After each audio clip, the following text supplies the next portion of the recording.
I think battery is full. ठीक है, okay. Just check whether I'm audible or not. Audible है?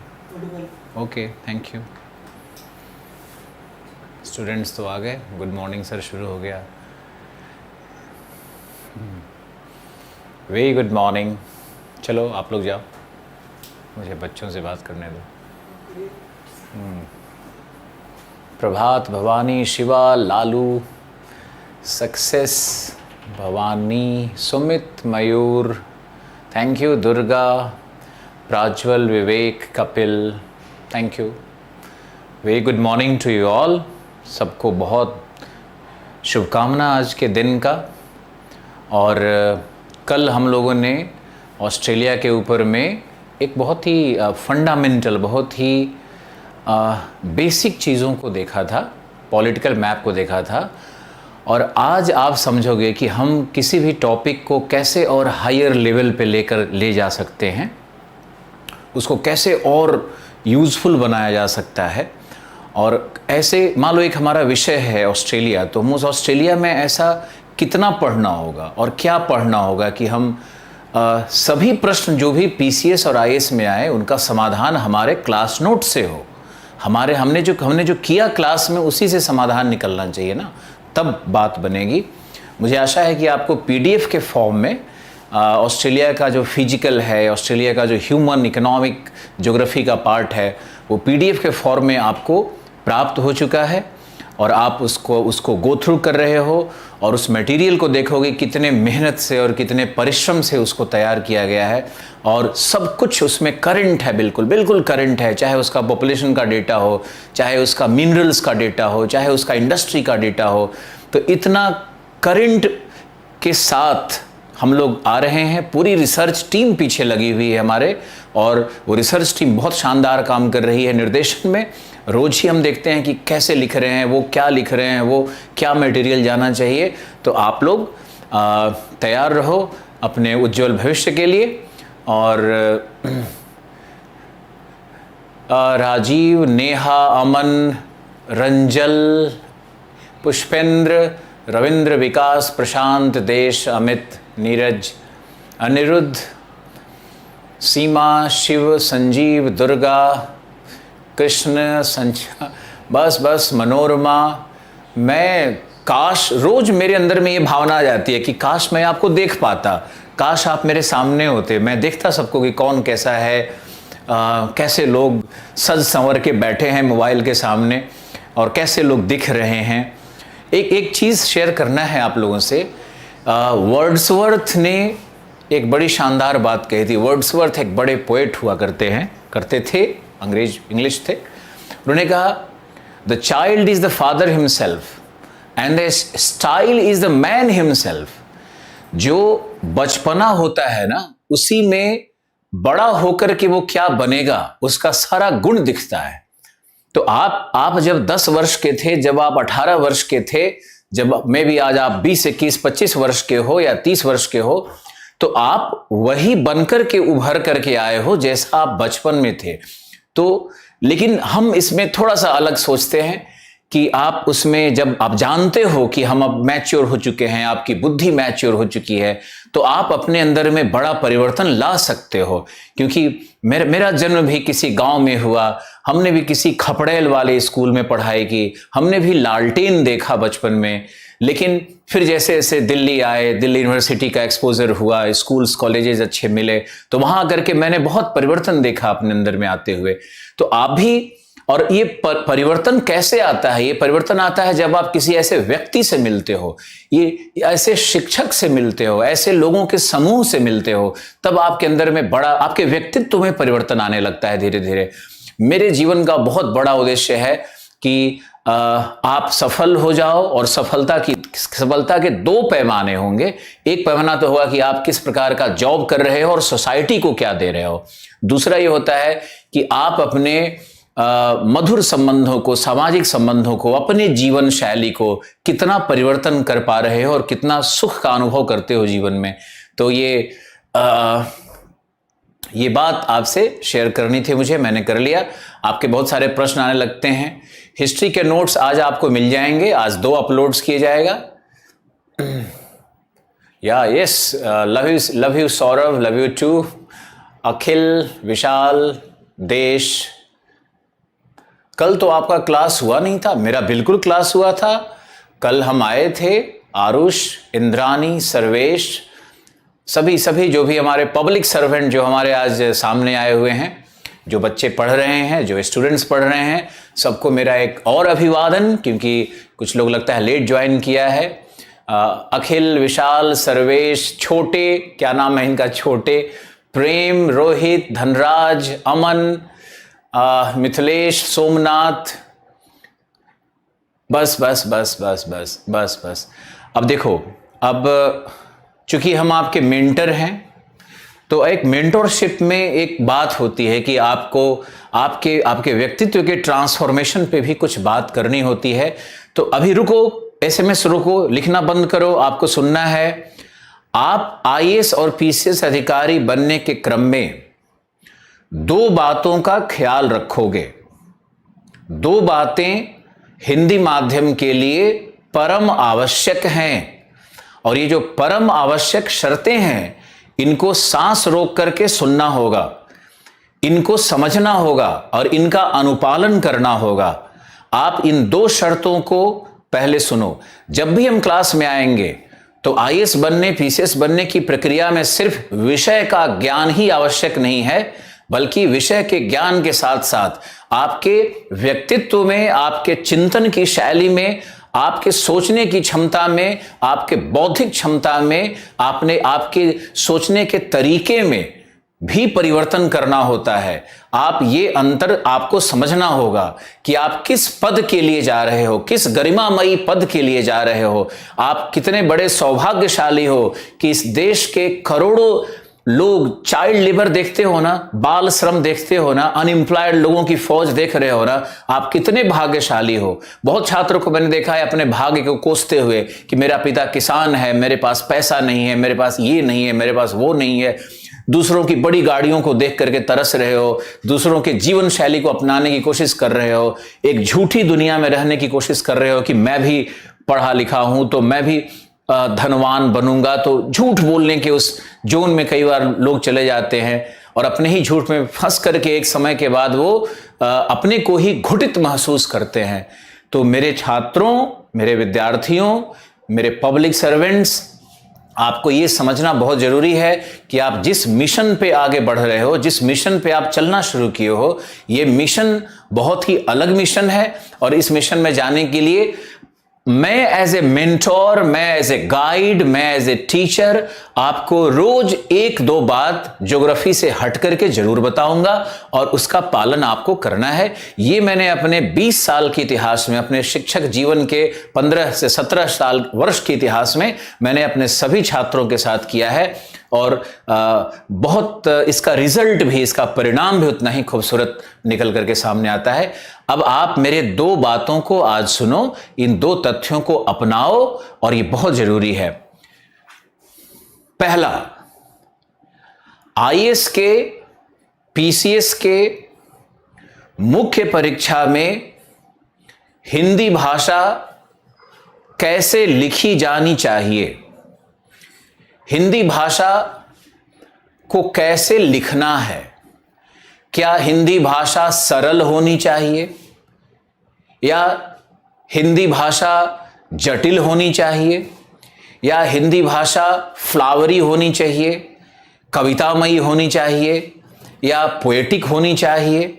इस पर एक डिबेट है और हम बस 20 सेकंड में इसका आपका समाधान दे रहे हैं।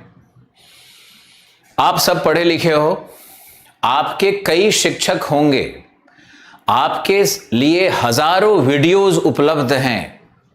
भारत में ये जो प्राइवेट शिक्षा है, इस पर कोई नियंत्रण नहीं है। कोई भी व्यक्ति वीडियो बना करके और कुछ भी बोलता है जिसका ना तो अपना ज्ञान है, ना तो अनुभव है, ना उसने कोई काम किया है इस फील्ड में, लेकिन वो पता नहीं बंदरों की तरह उछल कूद करके गंवारों की भाषा का प्रयोग करके वो कैसे वो पॉपुलर भी हो जा रहा है। लेकिन वो पॉपुलर हो सकता है, ये जो जोकर आ गए हैं आजकल वीडियो बना करके कूदने वाले, उनसे तो मुझे समझ में नहीं आता है कि आईएएस प्रोड्यूस करेंगे या जोकरों की फौज या अनएम्प्लॉयड लोगों की फौज खड़ी करेंगे। उनके जो कथानक होते हैं, उनकी जो कथाएं होती है वो रोचक होती हैं, हम भी उनको देखते हैं, मुझे भी मजा आता है देखने में। लेकिन क्या ये मजा लेना आईएएस बना देगा? क्या उनकी भाषा को लिख करके, उनकी भाषा को सीख करके क्या आप आईएएस पदाधिकारी बन जाओगे? आपको कौन सी भाषा लिखनी है, कैसी भाषा लिखनी है, ये गजेटियर में लिखा हुआ है। और आप ध्यान से सुनो, जब तक आप बिहार पब्लिक सर्विस कमीशन के गजेटियर के पन्ने को नहीं पढ़ोगे, उत्तर प्रदेश पीसीएस के गजेटियर के पन्नों को नहीं पढ़ोगे, यूपीएससी आईएएस के गजेटियर के गजेट ऑफ इंडिया जो लिखा रहता है उसके पन्नों को नहीं पढ़ोगे, आपके समझ में नहीं आएगा। आप लोग शिक्षकों की बातों, ये जो तथाकथित जो जोकर शिक्षक आ गए हैं, इनकी बातों को अनुसरण करने का जो कोशिश करते हो, उससे बेहतर है मेरा भी अनुसरण नहीं करो। मेरी बातों को भी नहीं सुनना है, मेरी बातों को भी वेरीफाई करना है। मेरी अंधभक्ति नहीं चाहिए मुझे चाहिए कि आप एक साक्षर, जागृत, एक उत्कंठित छात्र हो, विद्यार्थी हो, और आप जो भी हम कह रहे हैं उसका वेरिफिकेशन आपको करना चाहिए। जो भी हम कह रहे हैं वेरिफिकेशन करना चाहिए। कोई टीचर अगर कहता है कि मैंने आईएएस का इंटरव्यू 3 बार दिया, मैं सफल रहा, तो उस पर आरटीआई मारो, आरटीआई में डालो, उसको निकालो उसका बायोडेटा, और तब उससे पूछो कि तुम किस हैसियत से पढ़ा रहे हो, तुम्हारी हैसियत क्या है पढ़ाने की। यह बात जोश में और उन्माद में नहीं कही जा रही है, यह बात इसलिए कही जा रही है कि हिंदी माध्यम के छात्रों का रास्ता भटक रहा है। मैंने इंग्लिश माध्यम में 17 साल 18 साल पढ़ाया है, हिंदी माध्यम में भी पढ़ाते रहे हैं, लेकिन इंग्लिश माध्यम में मैंने 17-18 साल सेवाएं दी है। और इंग्लिश माध्यम और हिंदी माध्यम के छात्रों में जो मूल अंतर है, उस मूल अंतर को हम समझते हैं, क्योंकि भावनात्मक रूप से हम आपके भाग हैं। शैक्षणिक रूप से हम इंग्लिश माध्यम के हो सकते हैं, भावनात्मक रूप से आपके साथ हैं। जब मेरे पास ये प्रश्न आया कि मुझे अपने बैचेस कम करने हैं, मुझे कम पढ़ाना है, मुझे अपने शरीर को आराम देना है, मुझे रोज 5 बैच और 4 बैच नहीं पढ़ाया जा रहा था, तो मेरे पास प्रश्न आया कि किस बैच को बंद करो। मैंने करोल बाग, सेंट्रल दिल्ली, राजेंद्र नगर के इंग्लिश मीडियम बैच को बंद किया और मैंने शुरू किया, मैंने हिंदी माध्यम मुखर्जी नगर को बचाए रखा, जो आज तक मेरे साथ है। जबकि आर्थिक रूप से इंग्लिश मीडियम का बैच बहुत बड़ा था, फिर भी मैंने ये काम किया, क्योंकि मुझे आत्मीय सुख मिलता है, भावनात्मक सुख मिलता है, आपसे प्यार मिलता है। आज भी हिंदी माध्यम का जो सफल छात्र है, उसके पास आज भी हम चले जाते हैं तो मेरा लड़का खड़ा होकर के मेरा अभिवादन करता है, पैर छूता है और बड़े ही सत्कार भाव से ऐसे खड़ा होता है। मुझे लगता है कि अगर हिंदी माध्यम के छात्र इस देश में आईएएस बने, तो अपने भावना, अपने संस्कार और अपने जो अंदर में जो अच्छाइयां हैं, उसके माध्यम से वो अपने इस भारत को परिवर्तित करने में, इस पूरे समाज को परिवर्तित करने में बहुत बड़ी भूमिका निभाएंगे। इसलिए आज आप 2 निर्देश को सुनोगे और उसका वेरिफिकेशन भी करोगे। आज हम अलग मूड में आए हैं। हमारा आज उद्देश्य है कि आपको 2 ऐसी बातें बतानी है आपको, कि आपको सुनकर के वो बात आपके जीवन में परिवर्तन लाए, आपके सोचने के तरीके में परिवर्तन लाए। तो पहला है, सबसे पहला ये है कि हिंदी भाषा आईएएस पीसीएस के एग्जामिनेशन में कैसी होनी चाहिए। हमने देखा है कि मुखर्जी नगर के शिक्षक या जो भी लोग हैं, ये लोग कहते हैं कि सरल होनी चाहिए, सरल होनी चाहिए, एकदम जो आम भाषा होनी है वही होनी चाहिए। हम ये नहीं मानते, और पीसीएस और कमीशन के जो नोटिसेस बने हुए हैं, जो गजेटियर बने हुए हैं, उसमें भी ये नहीं लिखा हुआ है। उसमें सभी जगह लिखा हुआ है कि आपकी हिंदी भाषा सूक्ष्म, सौष्ठव और शब्दावली से युक्त, संस्कृत निष्ठ, अभिव्यक्तिपूर्ण और सशक्त होनी चाहिए। फिर सरल भाषा का प्रयोग नहीं करना है। आप लोग सब बहुत विश्वास के साथ हमसे जुड़े हो। अब बहुत सारी ऐसी सच्चाइयां हैं हिंदी माध्यम की भ्रांतियां हैं जिसको तोड़ करके आपको समझना होगा, आपको आगे बढ़ना होगा। और आपको हम ये भी समझा रहे हैं कि आप मेरे पर भी विश्वास मत करो। आप जाकर के बिहार पब्लिक सर्विस कमीशन का जो नोटिफिकेशन है, जो गजेटियर है, उसको पढ़ करके देखो। उसके कॉलम नंबर 3 और पॉइंट नंबर 3 और पॉइंट नंबर 5 को जाकर के देखो। मैंने कल फिर देखा है। उत्तर प्रदेश के पीसीएस के निर्देश को पढ़ो, आईएएस के भी निर्देश को पढ़ो जो हिंदी माध्यम के लोगों के लिए लिखा हुआ है। उसमें साफ लिखा हुआ है कि आपके हिंदी की भाषा, आप जो हिंदी लिखते हो वो संस्कृत निष्ठ होनी चाहिए, वो आम भाषा नहीं होनी चाहिए, वो हिंदुस्तानी नहीं होगी, हिंदुस्तानी भाषा नहीं होगी, वह अखबार की भाषा नहीं होगी, वह एनसीईआरटी की भाषा होगी, वह भाषा होगी जो अच्छे अच्छे पुस्तकों में लिखी जाती है, वो भाषा होगी। जबकि हमारे शिक्षक गण जो हिंदी के हैं ये कहते हैं कि सरल करो। अब चूंकि आप लोग शिक्षकों को भगवान मानते हो तो आप तो कभी ऐसा करोगे नहीं कि आप जाकर के इनकी बातों को वेरिफिकेशन तो आप करते नहीं हो। इसीलिए मैंने आज एक छोटा सा बीड़ा उठाया कि आपसे 2 महत्वपूर्ण चीजों को शेयर करना है। पहला मैंने शेयर किया कि आप जो मुख्य परीक्षा में भाषा का प्रयोग करोगे वो भाषा संस्कृत निष्ठ शब्दों से पूर्ण होनी चाहिए, अभिव्यक्ति पूर्ण होनी चाहिए, सूक्ष्म होनी चाहिए, सारगर्भित होनी चाहिए, संक्षिप्त होनी चाहिए। इन शब्दों का प्रयोग किया गया है कमीशन के द्वारा, तो आप इन शब्दों पे ध्यान दो और आपकी भाषा होनी चाहिए। एक उदाहरण प्रस्तुत है आपके लिए, एक उदाहरण देते हैं आपको। जैसे मान लो कोई लिखता है, जहां तक प्रश्न है भारत, या जहां तक सवाल है भारत के संस्कृति का, ये भाषा हिंदुस्तानी है। ये भाषा हम लोग बोलते हैं, ये यूपीएससी की भाषा नहीं है। जहां तक सवाल है, ये क्या है? इस बात के मद्देनजर भारतीय, अरे इस बात के मद्देनजर दर्दे जिगर, ये क्या है? ये कौन सी भाषा है? ये हिंदुस्तानी भाषा है जो आम बोलचाल की भाषा है। आप इसका प्रयोग यूपीएससी में नहीं करोगे। प्लस दूसरा क्या होता है कि हम लोग जब भाषा लिखते हैं और ज्ञान कम होता है तो हम लोग फिलर्स का प्रयोग करते हैं, जैसे जहां तक प्रश्न है भारत की संस्कृति का, ये जो लिख रहे हो ना, जहां तक प्रश्न है भारत की संस्कृति का, इससे क्या निकला? कुछ नहीं। ये संक्षिप्तता है क्या? बिल्कुल नहीं। ये तो आप बेवजह एक लाइन आपने बर्बाद कर दिया।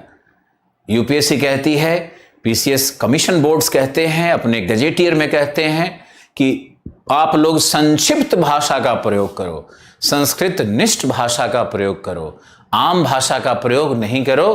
तो मेरे भाइयों, आपको यह समझना होगा कि आप जब भी अब आंसर राइटिंग का प्रैक्टिस करोगे, इतिहास में लेखन करोगे, भूगोल में लेखन करोगे, राजनीति शास्त्र में लेखन करोगे, तो जिस भाषा का आप प्रयोग कर रहे हो वह संक्षिप्त होनी चाहिए, संस्कृत निष्ठ शब्दों का प्रयोग होना चाहिए। उर्दू, फारसी, अरबी, अंग्रेजी या जो लोकल मगधी, भोजपुरी, राजस्थानी, हरियाणवी, तो पता नहीं क्या क्या जो लैंग्वेजेस, गुजराती, महाराष्ट्रियन, जो भाषाओं के जो लौकिक शब्द होते हैं, इन लौकिक शब्दों का प्रयोग नहीं किया जाता है और बिल्कुल मत करना। आपके लिए आज का पहला निर्देश, हम लोग आंसर राइटिंग जब करेंगे तो उस आंसर राइटिंग में संस्कृत निष्ठ हिंदी का प्रयोग करेंगे। हमारी भाषा में संक्षिप्तता होगी। हम लोग समास और संधि के प्रयोग से बने हुए जो सुंदर शब्द होते हैं, जो रचित शब्द होते हैं, जैसे एक उदाहरण ले लो, यहां के धरती के सतह पर, एक तो ये हुआ। एक लिख रहा है भूदृश्य पर, कितना सुंदर शब्द है, आप सोच करके देखो। यही आपको लिखना होगा, भूदृश्य पर। एक लिख सकता है यहां जो जमीन ऊबड़ खाबड़ है, एक हुआ। यहां जो धरती जमीन ऊबड़ खाबड़ है, ऊंचाई नीचाई बहुत अलग प्रकार की है, एक ऐसे भाषा लिख रहा है। दूसरा लिख रहा है उच्चावच्य दशाओं, उच्चावच्य दशाओं, उच्च अवच्य, उच्च मतलब ऊंचा, अवच्य मतलब नीचा, यानी जो ऊंचा और नीचा को कैसे लिखेंगे हम लोग, उच्चावच्य दशाओं। ऐसे ही राजनीति शास्त्र में, ऐसे ही इतिहास लेखन में, ऐसे ही विज्ञान के लेखन में इसी प्रकार के शब्दों का प्रयोग करना है। अब आपको हम देते हैं प्रमाण। प्रमाण यूपीएससी के द्वारा ही दर्शाए गए निर्देशक संकेतकों का प्रमाण। एक सवाल आपसे ही है, और जितने जो अनुभवी छात्र बैठे हैं, हमारे इलाहाबाद के, हमारे पटना के, पता नहीं जयपुर के, कहां के छात्र, अनुभवी छात्र बैठे हैं, सीनियर छात्र बैठे हैं, तुमसे भी, आपसे भी एक निवेदन है कि आप ये बताओ अपने जूनियर छात्रों को कि यूपीएससी जब सीसेट में, पीटी में कॉम्प्रिहेंशन पूछती है, अंग्रेजी में पूछती है, तो उसका जो हिंदी ट्रांसलेशन होता है, वो हिंदी ट्रांसलेशन किस प्रकार का होता है? क्या वह हिंदुस्तानी भाषा में होता है? नहीं। क्या उसमें अरबी, फारसी इस तरह के शब्दों का प्रयोग होता है? नहीं। हमारी हिंदी में उर्दू, अरबी, फारसी और बहुत सारे जो रीजनल लैंग्वेजेस हैं, मागधी, भोजपुरी, मेवाटी, ये जो शब्द, शेखावटी, ये जो शब्दों का अंदर में जो प्रचलन हो गया है, पंजाबी शब्दों का प्रचलन हो गया है, तो इन शब्दों के साथ कभी भी आपने नहीं देखा होगा कि कोई भी ट्रांसलेशन यूपीएससी करती होगी। बिल्कुल नहीं करती है।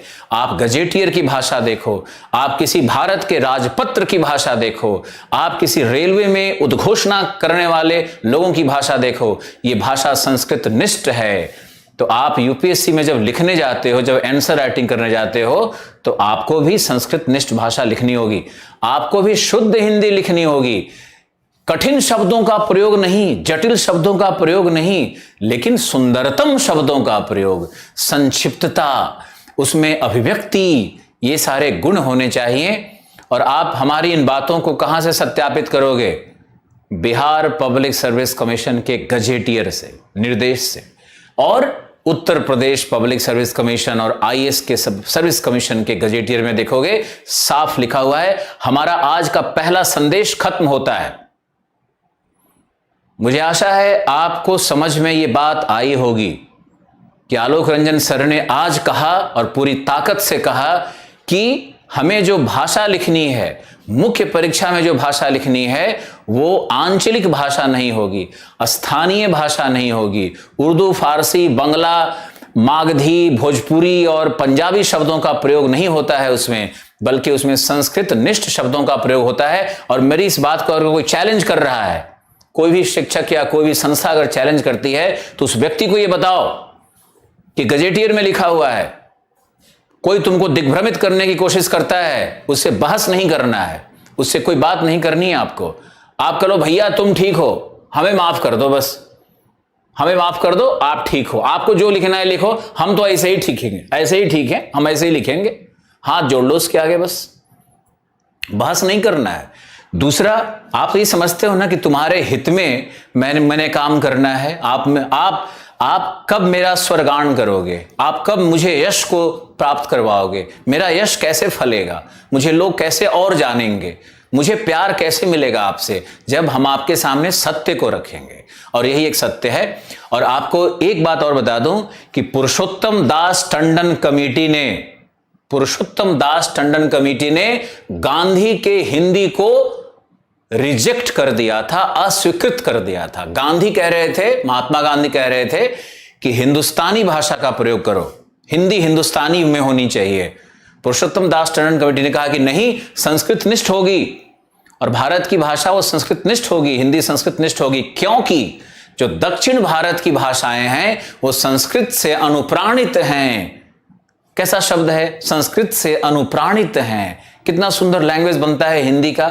अगर यही भाषा का प्रयोग अगर आप जाकर के इंटरव्यू बोर्ड में करते हो, तो आपको स्तब्ध होकर के देखेगा, चेयरमैन आपको देखेंगे कि वाह, यही तो है वो हिंदी का पूजक, हिंदी का ये हिंदी से प्रेम करने वाला, हिंदी का पुजारी है ये, जिसने हिंदी भाषा का मैंने देखा था मयंक द्विवेदी का नोट्स, सबसे पहले देखा था मैंने। उत्तर प्रदेश में डीएसपी है, वो आईएएस में भी बहुत नंबर लाया, ज्योग्राफी में भी 307 नंबर लाया। मैंने देखा मयंक द्विवेदी को, कई लोग जानते होंगे, मैंने देखा उसको कि पहले क्लास में आया था, 20 साल का लड़का था। मैंने उसकी हिंदी देखी, संस्कृत निष्ठ, और मैंने देखा कि हमने जो बताया वो बिल्कुल शुद्ध लिख रहा था। मैंने कहा मयंक 1-2 साल में तू आईएएस बनेगा या कुछ बनकर के निकलेगा। 2 साल में उसका आईएएस का इंटरव्यू कॉल था और तीसरे साल वो उत्तर प्रदेश में सिलेक्ट भी हो चुका था। 23 साल में बन चुका था वो। भाषा की ताकत इतनी है। तो मेरे बच्चों, आप लोगों को यह समझना बहुत जरूरी है कि भाषा यूपीएससी के लिए बहुत ही बड़ा आवश्यक तत्व है। और आपकी जो हिंदी भाषा होनी चाहिए वो संस्कृत निष्ठ होनी चाहिए। पुरुषोत्तम दास टंडन कमेटी ने भी रिपोर्ट किया था संस्कृत निष्ठ हिंदी के लिए, क्योंकि दक्षिण भारतीय लोग संस्कृत निष्ठ हिंदी का ही सम्मान करेंगे। मुझे पूरा विश्वास है कि आपको आज का ये पहला निर्देश बिल्कुल समझ में आ गया होगा।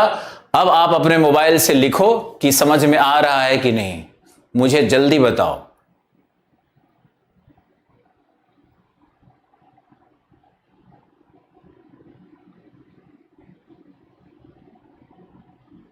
हम दिल्ली आएंगे तो जरूर मिलेंगे, जरूर मिलेंगे। यस सर, आ गया सर। देखो, हम जो भी कहें ये तुम्हारा अधिकार है, ये तुम्हारा अधिकार है कि तुम मुझे वेरीफाई करो। मुझे अंधभक्त पसंद नहीं है, मुझे नहीं चाहिए अंधभक्ति करने वाले। आप लोगों के मन में ये जो भ्रम है ना कि सरल करो, सरल करो, हम तो पागल हो गए मुखर्जी नगर के शिक्षकों की बात सुनते सुनते। और हम जब भी क्लास में गए, जीएस के क्लास में गए, तो हम बड़े परेशान हो जाते थे कि इन लोगों को तो पहले से ही कई लोगों ने समझा रखा है सरल करो, सरल करो। अरे क्या खाक सरल करो? किस बात के लिए सरल करो? यूपीएससी में जो प्रोफेसर्स हैं वो क्या गधे हैं? यूपीएससी के जो एग्जामिनर्स होंगे उनसे बड़ा विद्वान कौन होगा इस देश का? और तुम उनको सरल करके क्यों दे रहे हो भाई?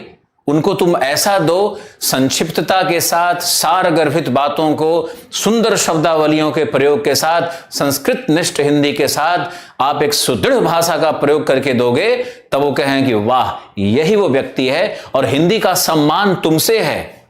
हिंदी को अगर भावनात्मक रूप से प्रेम करते हो ना, तो सबसे पहले इस बात को सीखो कि तुम्हारी हिंदी संस्कृत निष्ठ है। तुम्हारी हिंदी वो नहीं है जो कि बहुत सारे शिक्षक बोलते हैं और अखबारों में आती है और मीडिया बोलती है। मीडिया को आम व्यक्ति को हिट करना होता है। आम व्यक्ति जो पान की दुकान में बैठा है, आम व्यक्ति जो रिक्शा चला रहा है, इसलिए वह उस भाषा का प्रयोग करता है। हम भी जब रोड पर होते हैं तो वही भाषा का प्रयोग करते हैं, हिंदुस्तानी बोलते हैं। घर में भी हिंदुस्तानी बोलते हैं। हिंदुस्तानी से भी प्रेम है मुझे। लेकिन आपको समझना होगा कि आईएएस बनने की प्रक्रिया में आपको यह हिंदुस्तानी का मोह छोड़ करके संस्कृत निष्ठ भाषा का प्रयोग करना होगा। पुरुषोत्तम दास टंडन कमेटी का रिपोर्ट पढ़ करके देखो। मेरा पहला निर्देश खत्म हो रहा है।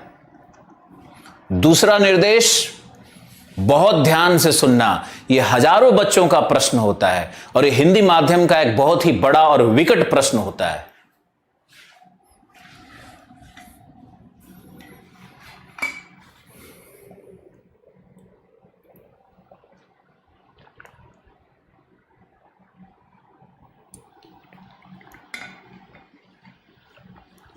कैसे इंप्रूव करें हिंदी को, हिंदी भाषा को कैसे विकसित करें, उसमें कैसे संक्षिप्तता, सारगर्भिता, उसमें कैसे जो वक्रोक्ति है, उसमें कैसे जो भाव पक्ष है, कैसे उसमें जो अभिव्यक्ति पक्ष है वो कैसे उभर करके सामने आए, इस पे हम बात करेंगे तब जब हम लोग आंसर राइटिंग की बात करेंगे।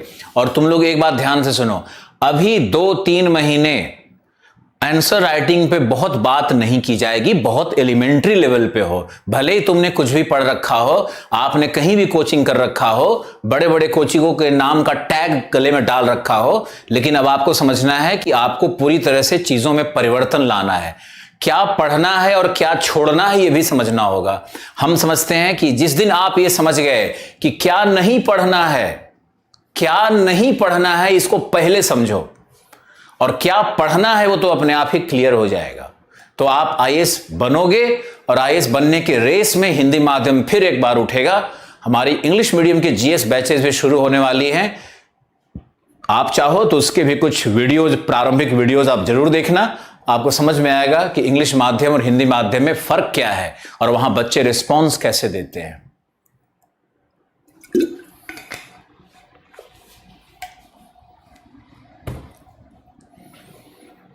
आपकी हैंडराइटिंग कैसे सुधरेगी, आपकी भाषा कैसे सुधरेगी, उस पर हम क्लास लेंगे।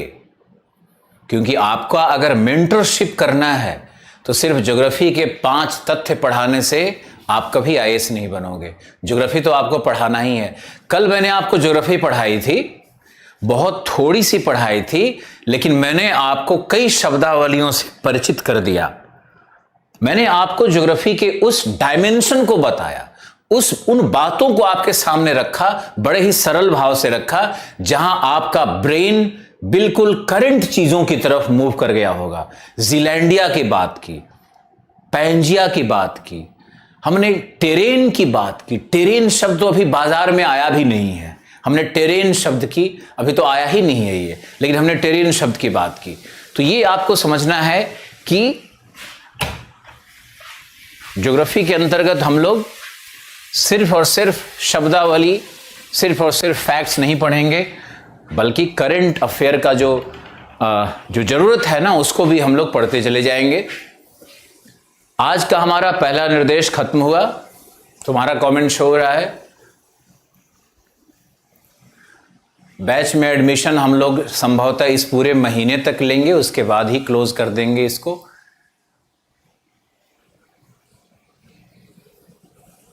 टेरेन छोटे छोटे मिलकर बना होता है, बिल्कुल सही। क्लास नोट्स कैसे बनाएंगे, बहुत सारे प्रश्न आ रहे हैं। हम पहली बार क्लास कर रहे हैं। विकास, प्रदीप, तर्क के आधार पर भ्रम पर विजय आपसे ही पाया जा सकता है। प्रदीप धन्यवाद, बहुत सुंदर बात लिख दिए तुम। पीसीएस बैच में हिंदी लैंग्वेज के लिए अलग से वीडियो बनाइए। हिंदी पीसीएस का बैच के लिए जो आवश्यक चीज़ें हैं उस पर बात किया जाएगा, काम किया जाएगा। अभी तो आप हिस्ट्री में भी नोट्स आपको मिलेगा, आज मिलेगा। एक्चुअली देखो, ये तुम समझ रहे हो कि नई बैचेज है तो थोड़ा थोड़ा एक दो दिन आगे पीछे हो सकता है, आपको हिस्ट्री का नोट्स मिलेगा। आज का अब लिखना बंद करो। Hindi medium batch Hindi medium है, English medium batch English medium है। हिंदी मीडियम के बैच में इंग्लिश के शब्दों का प्रयोग किया जाएगा, लेकिन इसको बाइलिंगुअल नहीं कहते हैं। हम लोग या तो शुद्ध हिंदी या शुद्ध अंग्रेजी के पक्षधर हैं।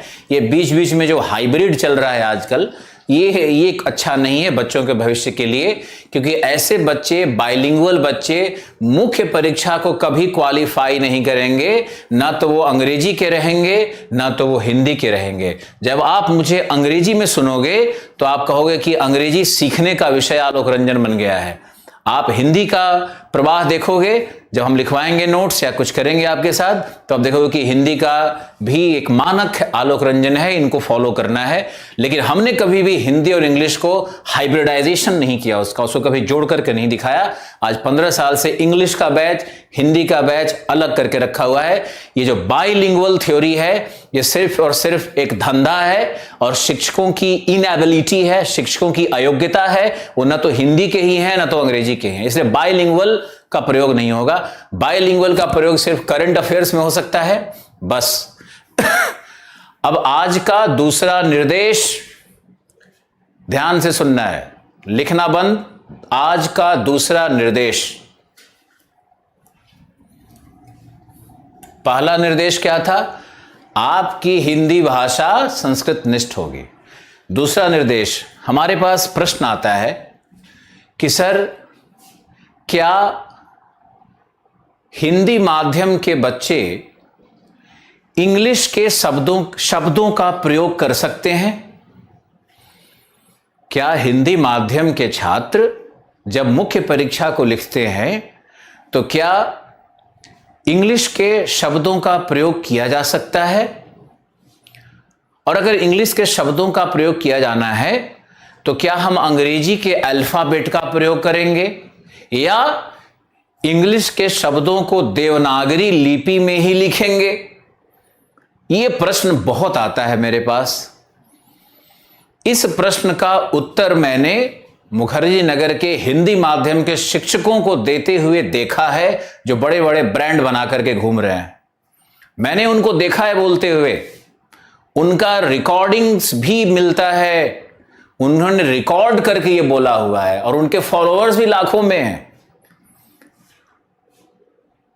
एक सच है जो आपको समझना होगा, और हमने पहले भी कहा, मेरा वेरिफिकेशन करो। जो भी बोले, मेरा भी यकीन नहीं करना है आपको, मेरी बातों को भी वेरीफाई करना है, और आज वेरीफाई करोगे। आज आप जाओगे वीडियो में, यूपीएससी के सिलेबस में, गजेटियर में, बीपीएससी के गजेटियर में जाओगे ना, सिंपल करो, बीपीएससी सिलेबस टाइप करो और निकलेगा उसमें से पेज, उसमें जो निर्देश लिखे हुए हैं उसको ध्यान से पढ़ना।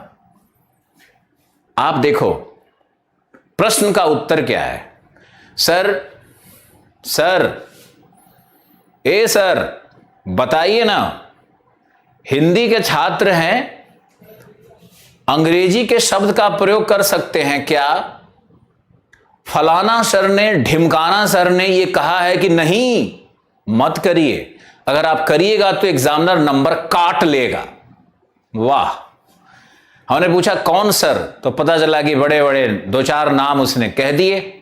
बड़ी बड़ी सभाएं लगती हैं इनकी। कोई बात नहीं है। मैंने कहा कि देखो, आप लोगों को यूपीएससी के गजेटियर को पढ़ना चाहिए, गजेट ऑफ इंडिया को पढ़ना चाहिए। यूपीएससी और बीपीएससी क्या निर्देश दे रही है उसको पढ़ना चाहिए। फिर मैंने उसको दिखाया, आप भी जरूर ढूंढ करके देखना, बीपीएससी और इस तरह के गजेटियर में साफ लिखा हुआ है कि किसी भी टेक्निकल शब्द को, किसी भी टेक्निकल वाक्यांश को, सिर्फ शब्द ही नहीं, वाक्यांश, या किसी भी व्यक्ति के कथन को, या किसी भी वैज्ञानिक शब्दों के प्रयोग को अंग्रेजी भाषा में लिखी जानी चाहिए, और अंग्रेजी के अल्फाबेट का प्रयोग किया जाना चाहिए। उसमें कोई हानि नहीं है, बल्कि लाभ ही लाभ है। सोचो इस बात पर। हिंदी माध्यम के छात्रों को बताया जाता है कि बेटा, बड़ा प्रेम से बताया जाता है, बेटा, मेरे बाबू, मेरा बच्चा। अब हिंदी माध्यम का छात्र फुल के कुप्पा, ये तो हमारे असली बाबूजी तो यही हैं, अब जो बोलेंगे हम इनका पालन करेंगे। ये हाल है यहां पर। 10-12 साल से ड्रामा चल रहा है, हम देख रहे हैं यहां पे। अब सच क्या है कि जो गैजेट कहता है ना, उसका अनुपालन करना है, उसी का अनुसरण करना है। गैजेट कह रहा है कि यदि कोई शब्द टेक्निकल है तो उसमें अंग्रेजी शब्द का, अंग्रेजी अल्फाबेट का प्रयोग करो। कोई वाक्यांश है, वाक्यांश यानी किसी बड़े सेंटेंस का छोटा फॉर्म, उसको भी अंग्रेजी में लिख डालो। किसी महान व्यक्ति का कथन है, जैसे मैंने कहा वर्ड्सवर्थ का कथन है, वर्ड्सवर्थ का कथन है, child is the father of the man. इसको लिखना हो तो इसका हिंदी रूपांतरण क्या लिखोगे? क्या लिखोगे इसका हिंदी रूपांतरण? Child is the father of the man. आदमी का पिता बच्चा होता है, तो क्या इससे अर्थ निकल रहा है? ये हिंदी के शिक्षक आपको ऐसे ही तो बर्बाद कर रहे हैं। ये कहते हैं कि हिंदी में लिखो, देवनागरी में लिखो, और बीपीएससी के गजेट में लिखा हुआ है, निर्देश में लिखा हुआ है, शायद ये नंबर 3 या 5 पे होगा, आप पढ़ करके देखना, मुख्य परीक्षा वाले पेज में, उसमें साफ लिखा हुआ है कि अंग्रेजी का प्रयोग करें। अंग्रेजी का प्रयोग करना कोई पाप नहीं है। तो मेरे पब्लिक सर्वेंट्स, हमारे देश के भविष्य, हमारे समाज के वास्तविक सुधारक जो आप लोग हो, आप लोगों को 2 बातों का ध्यान रखना है। आप हिंदी भाषा लिखते हो तो संस्कृत निष्ठ, सुदृढ़ और सुंदर भाषा का प्रयोग करोगे, जिसमें संक्षिप्तता होगी, सारगर्भिता होगी, जिसमें अभिव्यक्ति होगी। दूसरा, क्या अंग्रेजी के शब्दावलियों का प्रयोग होना चाहिए? होना चाहिए। अब ऐसे नहीं होगा कि अगर आप लिख रहे हो ऐसा नहीं लिख सकते आप, ऐसा नहीं लिख सकते, गलत नहीं समझना है कि भारत का कल्चर ग्रेट कल्चर है, ऐसे नहीं। ये तो भाषा के साथ बलात्कार है, ये तो रेप हो गया ना भाषा के साथ। ये नहीं करना है आपको। लेकिन अगर आपको लिखना है कि प्लेट टेक्टोनिक थ्योरी, एक ज्योग्राफी का शब्द ले लेते हैं, प्लेट टेक्टोनिक थ्योरी, तो इसका हिंदी जो रूपांतरण मिलता है वो रूपांतरण बड़ा दर्दनाक है, कठोर भी है। अब इसके कैसे, अब तुम रेल का रूपांतरण हिंदी में करोगे, लौह पथ गामिनी ये लिखोगे। तो जब भी टेक्निकल शब्द आते हैं तो आप सिंपल सा लिखो प्लेट, PLATE, टेक्टोनिक्स, TEC, आप लिख दो पूरा, TONIC, प्लेट टेक्टोनिक्स पूरा लिख दो। प्लेट टेक्टोनिक्स को अंग्रेजी में लिख सकते हो। मुझे पूरी आशा है कि आप लोग हमारी इस बात को सुने और बहुत आपने ध्यान से सुना। मुझे या मेरी इच्छा बस इतनी सी है, छोटी सी इच्छा है कि आपके दिशा निर्देश क्रम में जो बहुत बड़े सत्य हैं, जो बड़े गहरे रहस्य हैं, जिसको लेकर के बहुत भ्रम फैला हुआ है, उस भ्रम को दूर किया जाए और इंटरनेट के माध्यम से और ये जो वीडियो क्लासेस के माध्यम से हमारी बात आज 100 बच्चों में, 200 बच्चों में कन्फाइन नहीं है, घुट नहीं रही है, बल्कि हजारों लाखों बच्चों में फैल रही है। ये तो एक बहुत बड़ा संयोग है और मुझे विश्वास है कि आप मेरी बातों की सत्यता का सबसे पहले परीक्षण करोगे। मुझे अंधभक्त नहीं चाहिए, मुझे अंधभक्त वाले लोग बिल्कुल पसंद नहीं है। मैंने कभी अंधी भक्ति नहीं की किसी व्यक्ति की, तो हम नहीं चाहते हैं कि कोई व्यक्ति मेरे बातों को अंधा होकर के और बहरा होकर के सुनने की कोशिश करे। आप परीक्षण करो। आज के लिए आपका 2 निर्देश बहुत महत्वपूर्ण था। हम अपने मन में, अपने दिल में इस तरह के कई सारे निर्देशों को बसाए हैं और हम धीरे धीरे करके इसको आने वाले कई महीनों में खोलते रहेंगे। क्योंकि आपका हिस्ट्री शुरू हो गया, आपका ज्योग्राफी शुरू हो गया, तो हिस्ट्री और ज्योग्राफी जब शुरू हो गया तब आपके लिए 2 निर्देश बहुत जरूरी थे। पहला था आपकी भाषा क्या होगी, दूसरा था आपके द्वारा अंग्रेजी शब्दों का प्रयोग होना चाहिए या नहीं होना चाहिए, होना चाहिए। फिर आपको हम एक बात बतला दें कि जो भी एग्जामिनर होते हैं ये कोचिंग इंस्टीट्यूट से नहीं बुलाए जाते। भैया हमें कोई नहीं पूछ रहा, कोई नहीं बुला रहा मुझे। एग्जामिनेशन जब यूपीएससी का होगा तो मुझे नहीं बुलाया जाता। इलाहाबाद यूनिवर्सिटी के, चेन्नई यूनिवर्सिटी के, JNU के, BHU के, पटना यूनिवर्सिटी के, मगध यूनिवर्सिटी से भी केडी सिंह आते थे, केडी सर आते थे। तो ये सारे जो शिक्षक आते हैं ये प्रोफेसर्स होते हैं। हिंदी माध्यम के लिए कोई भी हिंदी माध्यम के शिक्षक को, प्रोफेसर को एज एन एग्जामिनर नहीं बुलाया जाता, बल्कि क्या किया जाता है कि जो शिक्षक बाइलिंगुअल होते हैं, द्विभाषीय होते हैं, जैसे मुझे देखो, हम एक ट्रूली पूर्णतः द्विभाषीय व्यक्ति हैं। इंग्लिश हिंदी दोनों भाषाओं पर बराबर का आधिपत्य है। तो हमारे जैसे महान प्रोफेसर कितने सारे हैं, हमसे बहुत बड़े बड़े महान। जैसे हम लोग मान लो सविंदर सिंह की बात कर लेते हैं। सविंदर सिंह भूगोल के एक बड़े नामी प्रोफेसर हैं, इलाहाबाद यूनिवर्सिटी के हैं। तो है तो मूलतः अंग्रेजी के, लेकिन हिंदी उनको आती है। तो इसी तरह के शिक्षकों को हिंदी की कॉपियां दी जाती है। अब जब हिंदी की कॉपी इनके पास आएगी तो ये देखेंगे कि अंग्रेजी के टेक्निकल शब्दों का प्रयोग है, तो बहुत खुश होंगे, ये नंबर देंगे आपको। और हमने तो हिंदी के कई छात्रों से ये काम करवाया हुआ है। जब ये हिंदी के छात्र मेरी बातों को बहुत गहराई से सुनते थे, ध्यान से सुनते थे, और उस समय हिंदी में 2, 3, 4 टीचर हुआ करते थे, 2010-11 क्या, फिर तो टीचरों की बाढ़ आ गई। बस जितने लोग अनएम्प्लॉयड हुए सब टीचर ही बन गए, ऐसा लग रहा है मुझे। तो सब अलग अलग बात कहने लगे, हिंदी माध्यम का दिशा भटक गया। खैर, हम पूरी कोशिश करेंगे कि आपके साथ ईमानदारी से, कर्तव्य निष्ठा से हम जुड़े रहें, और आप जिस विश्वास से हमसे जुड़े हो, आपके उस विश्वास को हम कभी टूटने न दें। छोटी मोटी गलतियां होती रहेंगी, मटेरियल लेट होता रहेगा, कभी आज लेट हो गया, कभी कल होगा, कभी वीडियो कटता रहेगा, उसके लिए गाली नहीं देना है। आपको बस क्या करना है कि अपने मन को मजबूत, क्योंकि आईएएस तो बाबू तुम बनोगे, बच्चे तुम बनोगे, विद्यार्थी तुम बनोगे, और हमारा काम होता है निर्देश देना, पढ़ाना, आपको मार्ग प्रशस्त करना। मेहनत तो आपको करना है। तो आप ऐसे समझो कि आपकी योग्यता आपको आईएएस अधिकारी बनाएगी। हम तो सब कुछ दे करके जाएंगे आपको।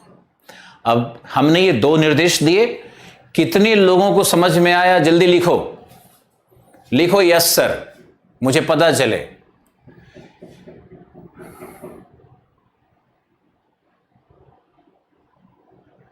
अब एक लड़का लिख रहा है कि 1 घंटा आपका एडवाइस में लग गया।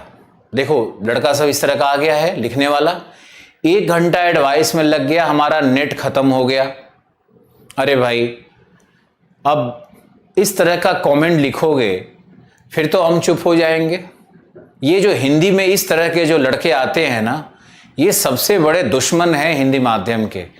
हमने आपको पूरे ताकत के साथ 2 अद्भुत बातें बताई है, आप उसका ध्यान रखना, ये अच्छे से समझ लेना, और ये समझा हुआ बात ही आपके काम आएगा, बाकी चीज़ें काम नहीं आएंगी। आप इन 2 निर्देशों का पालन करो, और इस तरह के लड़कों को अगर नहीं आना है हमारे प्लेटफॉर्म पे तो आप नहीं आओ। इस तरह के गधों की ज़रूरत नहीं है मुझे। जो आज मैंने दिल से 2 बातें रखी, जो एक सच को सामने रखा, तो ये गधा लिख रहा है कि हमारा 1 घंटे में नेट खत्म हो गया। जैसे लग रहा था हम कुछ बकवास कर रहे हैं, जैसे हम कुछ और बात कर रहे हैं। ये बात तो हमारे क्लास में होती रहेगी भैया। ऐसा है, तुमको कहीं जाना है तुम चले जाओ, तुम बाकी बच्चों का भविष्य खराब ना करो, बस। अब हम आते हैं अपने विषय पर, और ऑस्ट्रेलिया पर आते हैं। आप 20 सेकंड का ब्रेक लो, 20-25 सेकंड तक आप इधर उधर करो, थोड़ा बॉडी स्ट्रेच करो, हम भी कर लेते हैं, फिर हम लोग पढ़ाई करेंगे।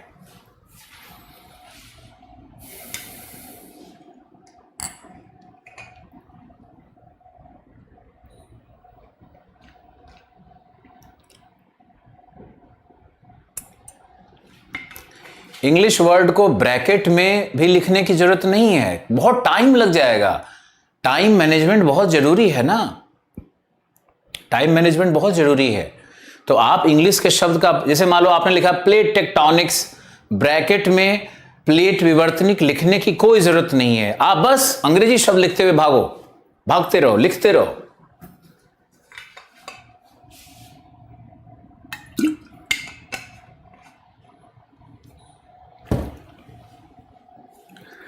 और जिन लोगों को हमारे इस तरह के डिस्कशन से कष्ट होता है क्योंकि उनका नेट का पैसा चला गया, 5-10 रुपया चला गया, उन लोगों के लिए है कि आप जब भी हमारे क्लास में आओ तो आप पहले 15-20 मिनट, आधा घंटा नेट ऑन ही मत करो। उसको ऑन नहीं करना है आपको, आप ऐसे ही रहो। हम कल भी आएंगे, एक निर्देश के साथ आएंगे, उसके बाद फिर हर वीक में एक निर्देश के साथ आएंगे। ओके, चलते हैं ऑस्ट्रेलिया में। ऑस्ट्रेलिया में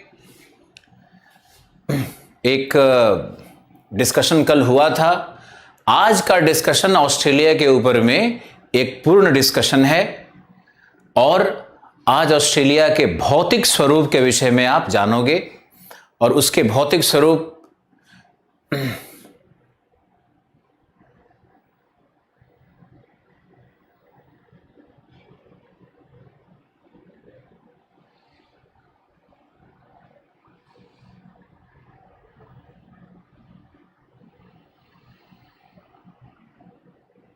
बहुत सारे प्रश्न आ रहे हैं, बहुत सारा प्यार और बहुत सारा शुभकामना मिल रहा है। सब हम देख रहे हैं। Thank you so much everyone. Thank you Seema, Pratibha, Prem, बहुत अच्छा, बहुत अच्छे। अखिल, शिवजी, एकेडमिक, अखिल, फिर प्रशांत, सब ध्यान से तुमने सुना, बहुत अच्छा काम किया। अब हम लोग चलते हैं ऑस्ट्रेलिया के फिजिकल ज्योग्राफी में। और फिजिकल ज्योग्राफी में देखो ऐसा करते हैं, एक विधि है कि एक बार हम लोग पहले मैप देखते हैं और बड़े ध्यान से आपको देखना है।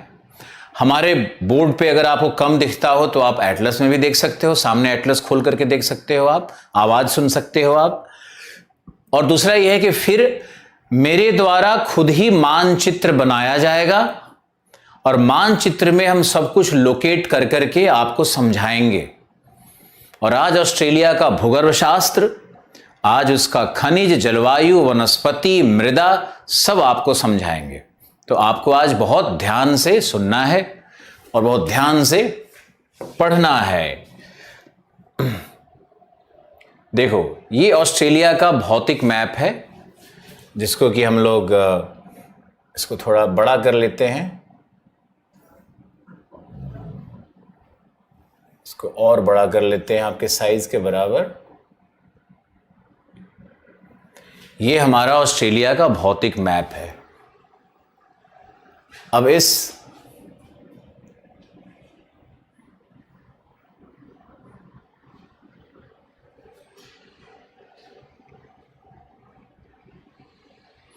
मनोरमा, बिल्कुल सही बात कह रहे हो आप। पढ़ाई के साथ अगर निर्देश नहीं होगा तो कैसे चलेगा ये? किसी न किसी एक व्यक्ति को तो इस जोन में आना होगा और हम उस जोन में हैं जब मैंने जिम्मेदारी ली है। खैर, आप देखो आगे, ये हमारा ऑस्ट्रेलिया है और ऑस्ट्रेलिया पे हम लोग एक छोटा सा काम करते हैं, लिखना बंद करो, लिखना बंद करो। और अब हम लोग बिल्कुल गहराई, पढ़ाई की गहराइयों में चलते हैं, हम लोग अब ज्ञान की गहराइयों में चलते हैं। और आज आपको ये बताया भी जाएगा कि ऑस्ट्रेलिया से प्रश्न कैसे आएंगे और उसका समाधान कैसे होगा। फिर आपको ऑस्ट्रेलिया के ऊपर में कम से कम 10 से 20 वस्तुनिष्ठ प्रश्नों का एक टेस्ट लिया जाएगा। ऑस्ट्रेलिया पे आपका टेस्ट आने वाला है, ऑस्ट्रेलिया को ध्यान से पढ़ो। आप आईएएस के सिलेबस में देखोगे तो उसमें लिखा है वर्ल्ड रिसोर्स, विश्व के संसाधन, विश्व के उद्योग, विश्व की कृषि। तो मुख्य परीक्षा के लिए आपको विश्व का संसाधन, उद्योग और कृषि करना है। तो हम लोग ऑस्ट्रेलिया में देखेंगे संसाधन क्या है, उद्योग क्या है, कृषि प्रणालियां किस प्रकार की है, पशुपालन कैसा है, ये सब हम लोग देखेंगे। ओके, आपको आज का क्लास बहुत ध्यान से सुनना है और बहुत ज्यादा समझदारी के साथ काम लेना है। देखिए, ऑस्ट्रेलिया में ये जो मैप आपको दिख रहा है, इस मैप की व्याख्या हम करेंगे, लेकिन सबसे पहले आपको दिखाएंगे कि ऑस्ट्रेलिया का फिजियोग्राफिक रीजन कौन कौन सा है। तो ऑस्ट्रेलिया का फिजियोग्राफिक रीजन में हम चलते हैं। तो आप देखो, ये ऑस्ट्रेलिया का मैप हमने आपके लिए बनाना शुरू किया है। ये कुछ इस तरह का ऑस्ट्रेलिया है, इसको मान लेते हैं ये ऑस्ट्रेलिया है हमारा। तो ऑस्ट्रेलिया का डिवीजन क्या है कि यहां पर हम, ये इसका भाग 1 है, फिर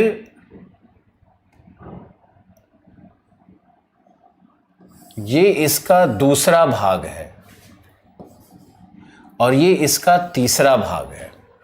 ऑस्ट्रेलिया को हम लोग 3 भागों में बांटेंगे। ये है ऑस्ट्रेलिया का भौतिक विभाजन। आज के क्लास के बाद टेस्ट होगा और ऑस्ट्रेलिया में ऊंचाई, मोटाई, गहराई नहीं रटना है, मैप नहीं रटना है, ऑस्ट्रेलिया को समझना है। आप ध्यान से देखते रहो। ऑस्ट्रेलिया का भूभौतिक विभाजन 3 प्रकार से किया जाता है। पहला है पूर्वी उच्च भूमि, यह है पूर्वी उच्च भूमि। पहला है पूर्वी उच्च भूमि। उच्च भूमि यानी पर्वतीय प्रदेश। ऑस्ट्रेलिया का जो पूर्वी भाग है वह पर्वतीय है। आप में से कई लोगों को मालूम होगा ग्रेट डिवाइडिंग रेंज है वहां पर। अब ग्रेट डिवाइडिंग रेंज क्यों कहते हैं, ये नामकरण कहां से आया, सब बात किया जाएगा। अब ये दूसरा है, ये लोलैंड है, इसको कहते हैं मध्य निम्न भूमि। यह है मध्य निम्न भूमि, मिड बेसिन एरिया। ऑस्ट्रेलिया का जो दूसरा भाग है ये बेसिन एरिया है, निम्न भूमि है ये। और तीसरा है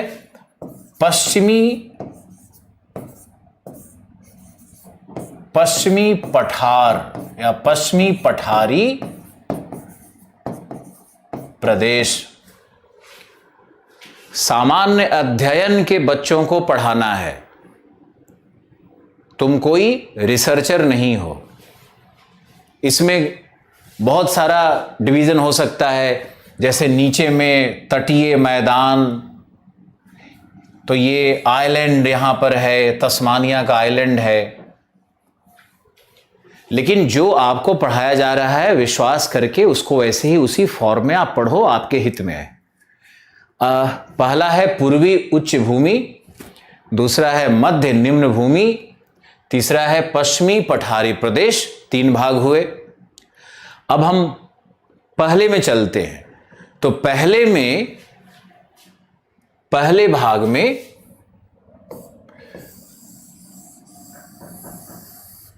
पहले भाग में जाएंगे तो यहां पर मिलता है ग्रेट डिवाइडिंग रेंज। यहां पर आप देखोगे तो ये क्या है, यह है तुम्हारा great dividing range. Great dividing range है ये। और यहां जो भी पर्वत हैं इस भाग में, ये सब पर्वतों की श्रृंखला है, ये पूरा ही कहलाता है यहां से यहां तक ग्रेट डिवाइडिंग रेंज। ये ग्रेट डिवाइडिंग रेंज है। ग्रेट डिवाइडिंग रेंज क्या है, किन चट्टानों से बना है, नामकरण कैसे हुआ है, उसको ध्यान से देखो, नोट भी करते रहना, लिखते भी रहना। वैसे हमने इतना अच्छा मटेरियल दिया है कि आप पढ़ के भी सीखोगे। यहां देखो, ग्रेट डिवाइडिंग रेंज इसलिए कहते हैं क्योंकि ऑस्ट्रेलिया के मध्य से, लगभग मध्य से मकर रेखा निकल रही है। ये देखो मकर रेखा निकल रही है, ऑस्ट्रेलिया के मध्य से मकर रेखा निकलती है 23.5 डिग्री साउथ। तो ये मकर रेखा जब निकलती है तो मकर रेखा से 30 डिग्री तक का जो अक्षांश होगा ना, 30 डिग्री तक का जो अक्षांश होता है, ये 23.5 है और ये 30 डिग्री है। 30 डिग्री का अक्षांश है, वहां तक लगभग ट्रॉपिकल जलवायु होती है, उष्णकटिबंधीय जलवायु होती है। और ये जो 30 डिग्री से लेकर के ये जो पूरा एरिया है, मान लो कि यहां पर 0 डिग्री है, ये विषुवत है। ऑस्ट्रेलिया का लोकेशन देखो तो विषुवत से नीचे मकर रेखा पर अवस्थित है। बहुत ध्यान से सुनो, तो ये मकर रेखा पर अवस्थित है। तो ये जो बेल्ट है, इस पूरे बेल्ट में दक्षिण पूर्वी व्यापारिक पवनें होती है। ये मकर रेखा के पास, मकर रेखा से ऊपर 10 डिग्री तक, 10 डिग्री साउथ से लेकर के मकर रेखा, या उससे और 2-4-5 डिग्री नीचे ले लो, डिपेंड करता है। तो ये जो है ना, ये कौन सी रेखा है, व्यापारिक पवन है। ये व्यापारिक पवन है। तो व्यापारिक पवनें समुद्र से ऑस्ट्रेलिया की ओर आ रही हैं। अब समुद्र से ऑस्ट्रेलिया की ओर आएंगी तो समुद्र के मॉइस्चर को, समुद्र की आर्द्रता को थल के ऊपर ला रही हैं। तो जब ये थल के ऊपर लाएंगी तो यहां पर वर्षा होगी, ऑस्ट्रेलिया के पूर्वी तट पर वर्षा होगी। और ऑस्ट्रेलिया के पूर्वी तट पर जब वर्षा शुरू हो जाएगी तो ये जो भाग है, यहां पर कृषि, मृदा, वनस्पति, मानव अधिवास सभी विकसित होंगे। यानी जो ऑस्ट्रेलिया का पूर्वी और दक्षिण पूर्वी भाग है, वहीं ऑस्ट्रेलिया की 90% जनसंख्या रहती है। 90% जनसंख्या रहती है। और ऑस्ट्रेलिया का कृषि प्रणाली, उद्योग, बड़े बड़े नगर सब यहीं पर अवस्थित होते हैं, सब यहीं पे मिलेंगे आपको। देखो जलवायु का संबंध कैसे है मानव अधिवास से। आगे देखते हैं। अब क्या है कि ये जो पर्वत है इससे टकराकर पूर्वी भाग में तो वर्षा हो गई, पूर्वी भाग में तो वर्षा हो गई। अब जो पूर्वी भाग में वर्षा हो गई तो ये जो भाग है, मान लो यहां पर 125 सेंटीमीटर वर्षा हुई, ये जो भाग है इसमें 100 से 150 सेंटीमीटर वर्षा हुई, जो पूर्वी भाग है। जो पहला भाग मैंने आपको दिखाया इस भाग में 100 से 150 सेंटीमीटर वर्षा हुई। लेकिन पर्वतीय अवरोध के कारण पर्वत तो अवरोध बन गया, इधर से वायु आई, टकराई, पर्वत के ऊपर चढ़ी, इधर ही वर्षा हो गई, इधर वर्षा हो गई। अब इधर जो वायु जाएगी वो तो वर्षा तो इधर हो गई, पर्वत के पश्चिमी भाग की ओर शुष्क वायु, आर्द्रता रहित वायु नीचे की ओर प्रवेश करेगी। पर्वत के ढाल से नीचे आती है, उसमें शुष्कता है।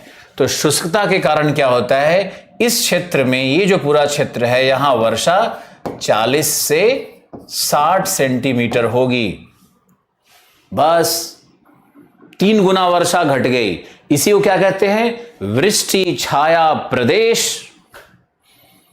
कई लोगों ने सुना होगा रेन शैडो इफेक्ट, वृष्टि छाया प्रभाव। तो आज ऑस्ट्रेलिया के माध्यम से आपको ज्योग्राफी के एक और कॉन्सेप्ट से परिचित करवा रहे हैं। हमारे हर रीजनल क्लास में, हर मैपिंग क्लास में आप धीरे धीरे ज्योग्राफी सीखते रहोगे, कारणों को समझोगे, भूगोल को गहराई से समझोगे। यहां देखो तो एक और डायग्राम हम बना करके आपको दिखाते हैं। मान लो ये डायग्राम कुछ इस तरह का है।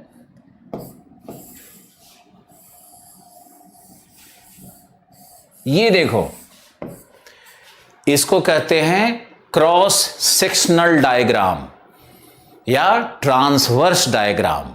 ये ट्रांसवर्स डायग्राम है, क्रॉस सेक्शनल डायग्राम है। तो हम लोग देखेंगे तो व्यापारिक पौने यहां पर, ये है तुम्हारा ग्रेट डिवाइडिंग रेंज, ये है तुम्हारा Australian basin, great Australian basin, और ये है तुम्हारा पश्चिमी पठार यानी वेस्टर्न प्लेट्यू। इस तरह से ऑस्ट्रेलिया बना हुआ है, समझा। और क्या है कि जो वेस्टर्न पठार है, पठार की चट्टानें क्या होती हैं, कठोर या मुलायम, कठोर। ये कठोर चट्टानें यहां पर है, ये पूरा का पूरा ग्रेनाइट है, कठोर चट्टान है। यहां पर गोंडवाना लैंड की चट्टानें हैं, ये गोंडवाना लैंड का कठोर चट्टान है, मैग्मा के जमाव से बना हुआ चट्टान है। अगर हम इस बेसिन में आएंगे तो बेसिन के क्षेत्र में अवसादी चट्टान होता है, यहां पर अवसादी चट्टान होगा। बेसिन में चारों तरफ से अवसाद जमा होने लगेगा तो अवसादी चट्टान होगा बेसिन में। और यहां जाओगे तो ग्रेट डिवाइडिंग रेंज है, ये पुरातन पर्वत है, लगभग 280 से 400 मिलियन वर्ष पुराना, आज से 280 से 400 मिलियन वर्ष पुराना ये पर्वत है। इन पर्वतों की उम्र बिल्कुल स्थापित नहीं की जा सकती है, रेंज लिया जा सकता है। कहीं कहीं आपको 320 मिलेगा, कहीं कहीं 300 मिलेगा, कोई बात नहीं है, खुश रहिए। कहीं कहीं आपको 220 मिलेगा, कोई बात नहीं है, खुश रहिए। तो ये 220 से 400 के बीच में ये ग्रेट डिवाइडिंग रेंज का पर्वत था। पर्वत का अपर्दन होकर के अवसाद इधर और इधर से भी अवसाद इसमें आकर के बेसिन में जमा हुआ है। तो एक मैदानी भाग है, मैदान है, ये अवसाद है। यहां पर फिर होगा कठोर चट्टान, हार्ड रॉक है, ये कठोर चट्टानें हैं ग्रेट डिवाइडिंग रेंज में। अब देखो यहां से जब व्यापारिक पौने समुद्र से, ये समुद्र है, समुद्र से जब वर्षा जल को अंदर लाती है तो ये यहां से टकरा करके ऊपर की ओर वायु उठा। ऊपर उठने के बाद वायु का शीतलन होगा, शीतलन से बादल बनेंगे और इस भाग में वर्षा होगी और इस भाग में शुष्क वायु इस भाग में शुष्क वायु का प्रवेश होगा, और जब शुष्क वायु इधर आएगी तो वर्षा की मात्रा पश्चिम की ओर घटेगी। इसीलिए ग्रेट डिवाइडिंग रेंज कहते हैं, क्योंकि यह ऑस्ट्रेलिया को दो भागों में बांटती है। पहला है आर्द्र ह्यूमिड ऑस्ट्रेलिया और दूसरा है शुष्क ऑस्ट्रेलिया। इसीलिए उसको कहते हैं द ग्रेट डिवाइडिंग रेंज, वह श्रेणी, वह पर्वत श्रृंखला जो ऑस्ट्रेलिया को दो महान भागों में बांट रही है। ग्रेट डिवाइडिंग रेंज, डिवाइड कर रहा है, यानी ये जो शब्द है ये क्लाइमेटोजेनेटिक है। जलवायु के आधार पर ग्रेट डिवाइडिंग रेंज कहा गया है, न कि चट्टानों के ऊपर, न कि भूगर्भ शास्त्र के ऊपर में। मुझे आशा है आप ध्यान से सुन रहे होंगे। अब आगे देखो, अब ये जो शुष्कता है, वायु की शुष्कता इस भाग में तो और बढ़ेगी, पश्चिमी भाग में और बढ़ेगी। तो पहले भाग में जो हमने पहला भाग बनाया है ए लिखते हैं, तो हमारा ए क्या होगा, कैसा जलवायु होगा, आर्द्र, ये आर्द्र जलवायु होगा। बी क्या होगा, ये जो बेसिन एरिया है बी क्या होगा, उपाद्र, उपाद्र उससे भी कम जलवायु, आर्द्रता से कम। और जब हम लोग इधर आएंगे सी की ओर, पठार की ओर, तो सी क्या होगा, मरुभूमि। सी क्या है, मरुभूमि। ऑस्ट्रेलिया में जलवायु का विकास, ऑस्ट्रेलिया को कैसे बांटना है, बेसिक लेवल पे पढ़ा रहे हैं आपको। और कैसे क्या है आप देखो ध्यान से।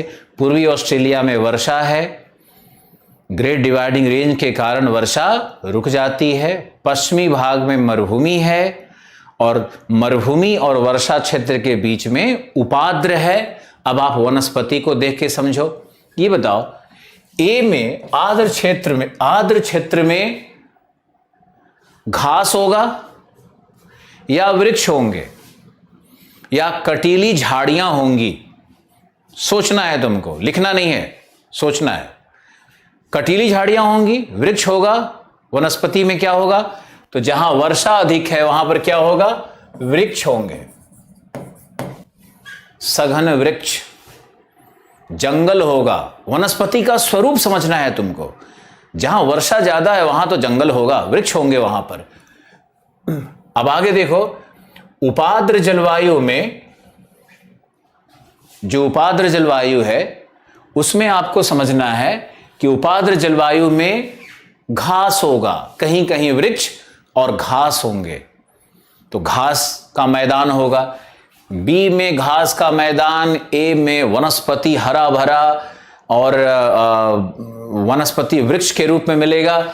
और सी में जब हम लोग जाएंगे तो सी में क्या होगा, वृक्ष होंगे नहीं, घास नहीं, क्या होंगे, कटीली झाड़ियां। मरुभूमि है, मरुभूमि में जैसे झाड़ियां मिलती है ना, जीरोफाइट मिलता है, मरुद्भिद वनस्पति मिलता है, वही आपको मिलेगा। तो आपको ये समझना है कि वनस्पति का स्वरूप कैसे होगा। अब देखो पब्लिक सर्वेंट्स लोग, देखिए कि जो ऑस्ट्रेलिया में वर्षा के वितरण को समझता है वही वहां के वनस्पति के स्वरूप को समझता है। रटने के लिए कुछ नहीं है, सब समझना है। तो ये जो वनस्पति का स्वरूप है, इसका निर्धारक कौन, इसका निर्धारक बन गया वर्षा का वितरण। दूसरा निर्धारक कौन, समुद्र से दूरी, डिस्टेंस फ्रॉम द सी। तीसरा निर्धारक कौन, तो तीसरा निर्धारक है कि जो स्थलाकृतियों का स्वरूप है, कहां मैदान है, कहां पर्वत है, कहां बेसिन है, कहां पठार है, ये सब वनस्पति का निर्धारक होता है। तो वनस्पति को समझने के लिए वर्षा को समझना बहुत जरूरी होता है, जलवायु को समझना बहुत जरूरी होता है। अभी इससे एक लेवल और ऊपर जाएंगे। काम हमारा क्या है, धीरे धीरे सीखना और बढ़ना। आज एक दो क्लास में जज करने की कोशिश मत करो अपने आप को। मेरा क्या जज करोगे तुम, अपना जजमेंट मत करो, सीखते जाओ सीखते जाओ। निष्कर्ष निकाल लेंगे कुछ दिनों के बाद कि तुम क्या सीखे और कैसा बने। यहां देखो, ये हमारा ऑस्ट्रेलिया का क्रॉस सेक्शनल प्रोफाइल है, ट्रांसवर्स प्रोफाइल है। ये हमने ऑस्ट्रेलिया को बिल्कुल ऐसे वर्टिकल में काट करके आपको दिखा दिया कि ऑस्ट्रेलिया में ऐसा कुछ आने वाला है। आगे देखते हैं, आगे आप देखो तो ऑस्ट्रेलिया में 3 मुख्य जलवायु अभी तक मैंने आपको दिखाया। अब दिखाते हैं कि ऑस्ट्रेलिया का फिजियोग्राफी और जलवायु, वनस्पति और मृदा, उसका वास्तविक स्वरूप ऑस्ट्रेलिया के मैप पर, ऑस्ट्रेलिया के मानचित्र पर। तो ये है हमारा ऑस्ट्रेलिया, और ऑस्ट्रेलिया में ये जो हमारा भाग है, आप इसको बहुत ध्यान से देखो। ये इसको हमने लिखा 1, इसको हमने लिखा 2, इसको हमने लिखा 3, ये हमारा तस्मानिया है 4। मैंने इसीलिए कल पॉलिटिकल मैप आपको करवा दिया था कि ऑस्ट्रेलिया के मानचित्र के विषय में कुछ तो एक ज्ञान आपके पास होना चाहिए। तो कल मैंने आपको करवाया था आज ही के शुभ दिन के लिए। और यहां देखो 1 2 3। अब हम यहां पे आते हैं तो ये हमारा है वो पर्वतीय भाग 4, ये हमारा है, 1 मिनट,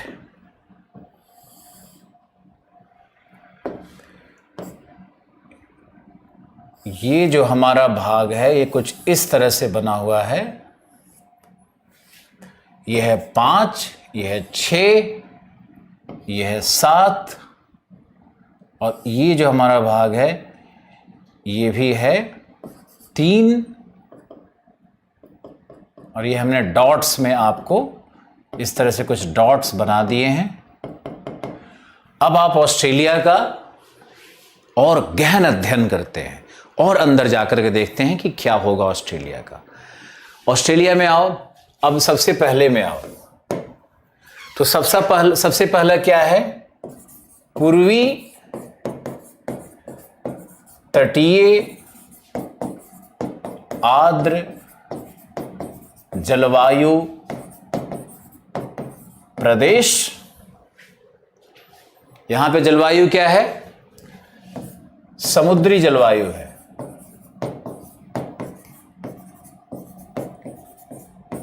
यह समुद्री जलवायु का प्रदेश है। कारण मैंने आपको बता दिया। दूसरे पे आइए तो दूसरा हमारा है मॉनसून। कल मैंने इसके विषय में कुछ कहा था। मॉनसून जलवायु यहां पर क्यों है, इसके विषय में 2 शब्द। मॉनसून जलवायु भारत में है। मॉनसून जलवायु की विशेषता क्या होती है कि ग्रीष्म काल में वर्षा, शीतकाल में शुष्कता। ऑस्ट्रेलिया का जो ये भाग है यह है केप यॉर्क। कल बताया था केप यॉर्क। ये भाग क्या है? ए है केप यॉर्क, बी क्या है? Arnhem land. अर्नहेम लैंड, मुझे आशा है आपको याद होगा। तो ये 2 भागों में मॉनसूनी जलवायु है, दोनों ही पठारी प्रदेश है। अब ये देखो कि जब ग्रीष्म काल आता है, ऑस्ट्रेलिया में ग्रीष्म काल कब आएगा? तुमसे एक प्रश्न पूछना है, ऑस्ट्रेलिया में ग्रीष्म काल कब आएगा? ऑस्ट्रेलिया दक्षिणी गोलार्ध में है। ग्रीष्म काल कब आएगा? दिसंबर और जनवरी में। भारत में ग्रीष्म काल कब आता है? भारत का ग्रीष्म काल कब होगा? जून जुलाई में, मई जून में। तो ऑस्ट्रेलिया दक्षिणी गोलार्ध में होने के कारण वहां क्या होगा?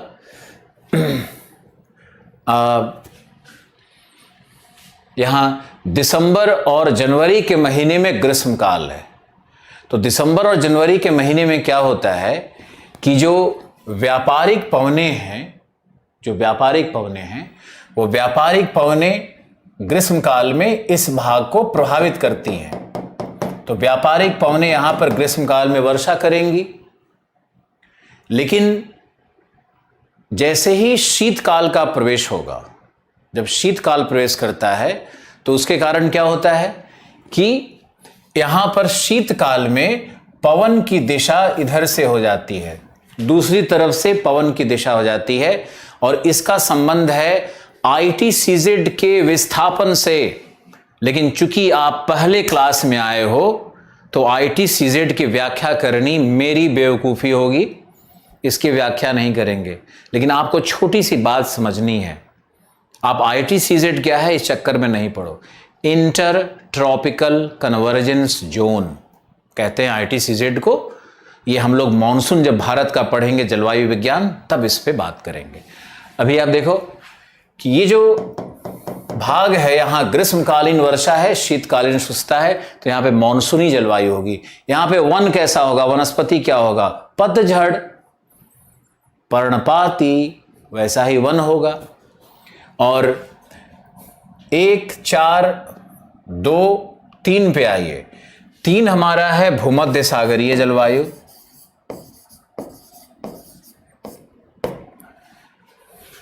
3 है भूमध्य सागरीय जलवायु। भूमध्य सागरीय जलवायु बार बार बोलते हैं ताकि आपका मोबाइल ग्लिच कर रहा हो तब भी आप इसको सुन सको। तो आप देखो कि भूमध्य सागरीय जलवायु कहाँ है, यहाँ है। 3 है, 3 है, यहां भी है, यहां भी है। ऑस्ट्रेलिया के दक्षिणतम भाग में भूमध्य सागरीय जलवायु है। क्यों है भूमध्य सागरीय जलवायु, क्या होता है? तो इसमें आप ऐसे समझो, मॉनसून का उल्टा होता है। मॉनसून का उल्टा करेंगे तो क्या होगा, ग्रीष्म काल में शुष्कता, शीतकाल में वर्षा। समझ रहे हो ना, शीतकाल में वर्षा और ग्रीष्म काल में शुष्कता। क्या होता है कि मान लो ऑस्ट्रेलिया के लिए शीतकाल आ गया, तो शीतकाल में सूर्य क्या हो जाएगा, उत्तरायण। सूर्य चला गया भारत के ऊपर, तो जब सूर्य ऊपर की ओर चला गया तो व्यापारिक पवनें जो इस भाग में थी वो भी ऊपर चली गई, और ये जो नीचे का भाग है ये पछुआ पवन के प्रभाव में आ जाता है। ये पछुआ पवन के प्रभाव में रहता है।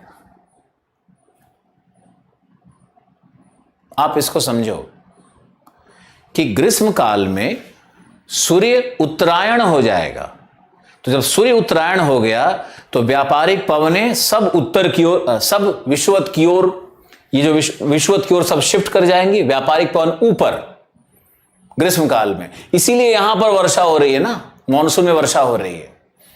लेकिन शीतकाल में क्या होगा कि शीतकाल में जो शीतकाल में पछुआ पवन, मुझे थोड़ा ग्लिच आ गया, ऐसे देखो कि ग्रीष्म काल में जब ऊपर की ओर खिसक जाएगा, भारत में ग्रीष्म काल, इसको समझना है, भारत के ग्रीष्म काल में रहता है। भारत में जब ग्रीष्म काल आया यानी ऑस्ट्रेलिया में शीतकाल है, ऑस्ट्रेलिया में शीतकाल है, तो ऑस्ट्रेलिया के शीतकाल भारत के ग्रीष्म काल में ITCZ ऊपर, तो सारा व्यापारिक पवन ऊपर, तो नीचे पछुआ का प्रभाव, यानी शीतकाल जो ऑस्ट्रेलिया में है वहां पे इस भाग में वर्षा होगी। ये कौन सी पवन है, पछुआ।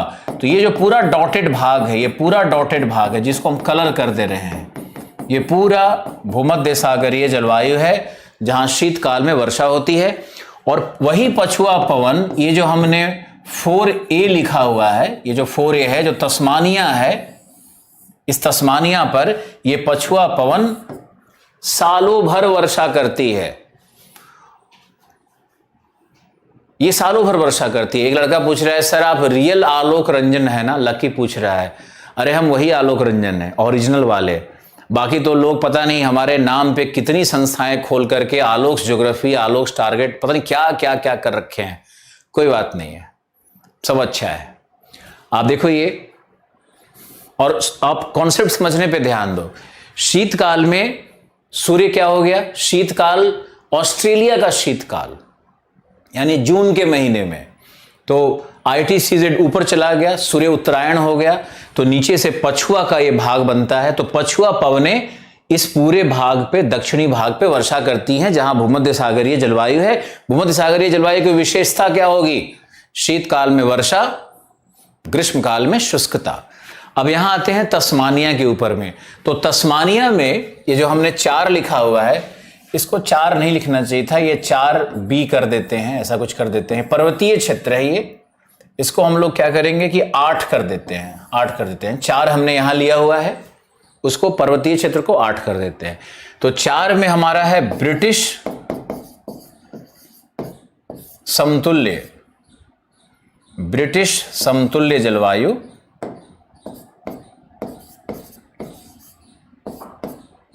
ब्रिटिश पता नहीं कैसे हिंदी लिखते हैं, मुझे हिंदी लिखने में थोड़ी सी समस्या आती है।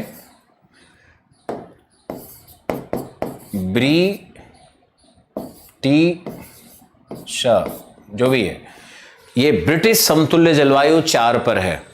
अब हम लोग रिवाइज करते हैं।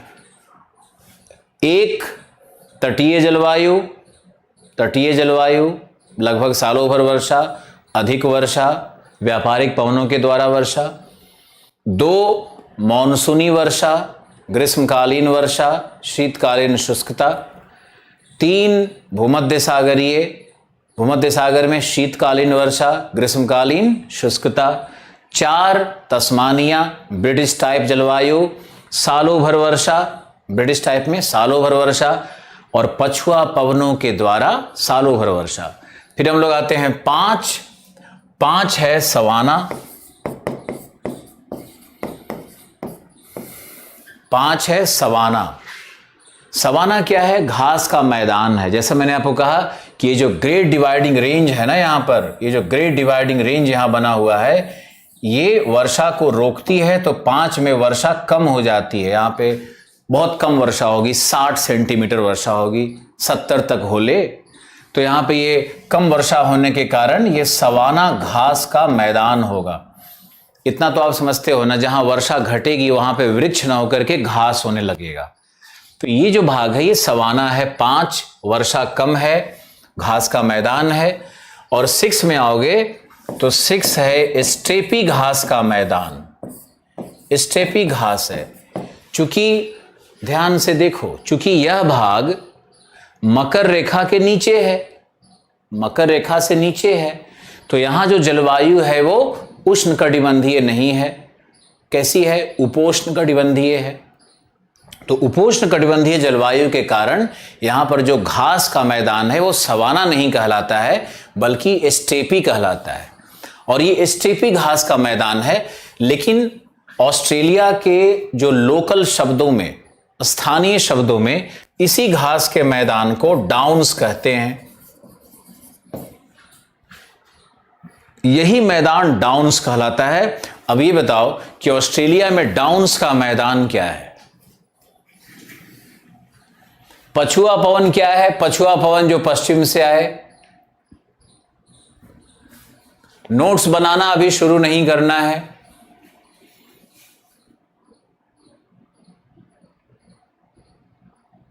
स्टेपी घास के विषय में पूछ रहे हो लोग। आपको हम ये बताएं कि ये जो हमारा जो 5 और 6 है, ये दोनों किस तरह का जलवायु है? ज्यादा वर्षा या कम वर्षा? कम वर्षा। और कम वर्षा होने कारण घास होगा। घास को हमने 2 भाग में बांट दिया। जो विषुवत की तरफ का है, उष्णकटिबंधीय है, वहां पे घास लंबा, मोटा, थोड़ा कटीला, एलिफेंटाइन, लेस न्यूट्रिशियस, कम पोषण वाले घास होते हैं, लंबे होते हैं। और नीचे आओगे 6 में, तो 6 क्या होता है? 6 होता है जहां पर वर्षा कम है लेकिन वह उपोष्ण कटिबंध है, थोड़ा ठंडा है वहां पर, वहां ज्यादा तापमान गिरता है। यहां तापमान जाड़े में 0 डिग्री हो सकता है, 3 डिग्री तक हो सकता है। यहां का घास ठंडे वातावरण में है, इसलिए इसको स्टेपी कहते हैं। आप ये समझते हो, आपको समझना होगा कि ये जितने ज्योग्राफी के शब्दावली हैं, ये जलवायु विज्ञान में फिर से पढ़ाए जाएंगे। और जलवायु विज्ञान में बहुत ज़्यादा डिटेल पढ़ाया जाएगा। और जैसे जैसे क्लास बढ़ेगा, आप इनके विषय में ज़्यादा सीखने लगोगे। उपोष्ण कटिबंध का मतलब होता है जहां विंटर में तापमान 3 डिग्री 0 डिग्री तक जाए।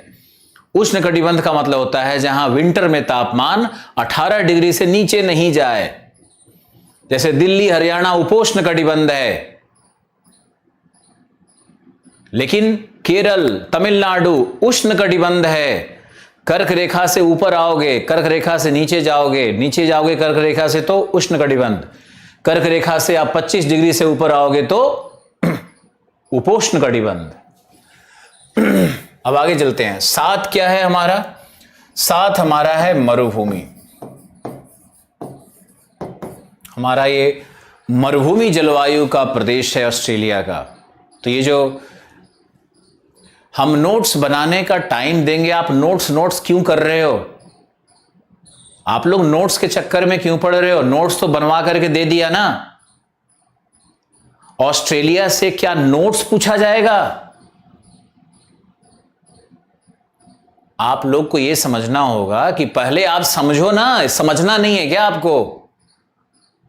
आपको नोट्स इतना बड़ा पीडीएफ बना करके दे दिया, फिर भी नोट्स कर रहे हो। नोट्स बनाया जाएगा सही वक्त पर। मेरे क्लास में पहले समझना पड़ता है, उसके बाद नोट्स। नहीं तो आपके अनुसार हम पढ़ाते हैं, बैठ करके कथा कहते हैं, टांग पे टांग चढ़ा के बैठ जाएं, उसके बाद आपको कहानी लिखवा देते हैं। पहले आप समझोगे क्या है ये। नोट्स भी लिखवाया जाएगा। तो ये 7 मरुभूमि हो गया। मरुभूमि में वर्षा कितनी होगी? 25 से 40 सेंटीमीटर तक मरुभूमि में वर्षा होगी। ऑस्ट्रेलिया के पश्चिमी भाग में मरुभूमि क्यों है? क्योंकि वृष्टि छाया प्रदेश है, समुद्र से दूरी है और व्यापारिक पवनें वहां प्रवेश नहीं कर पाती, उनकी आर्द्रता प्रवेश नहीं कर पाती। तो यह है ऑस्ट्रेलिया का वनस्पति और जलवायु का वर्णन। अब आपको दिखाते हैं ऑस्ट्रेलिया का जो एक दृश्य है, वो आपको दिखाना बहुत जरूरी है।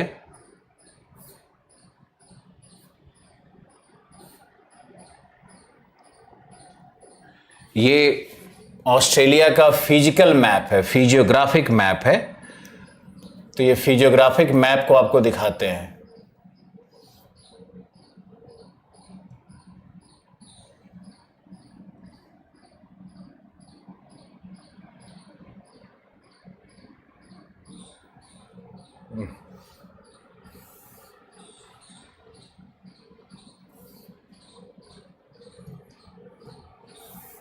ये लगा अटक गया।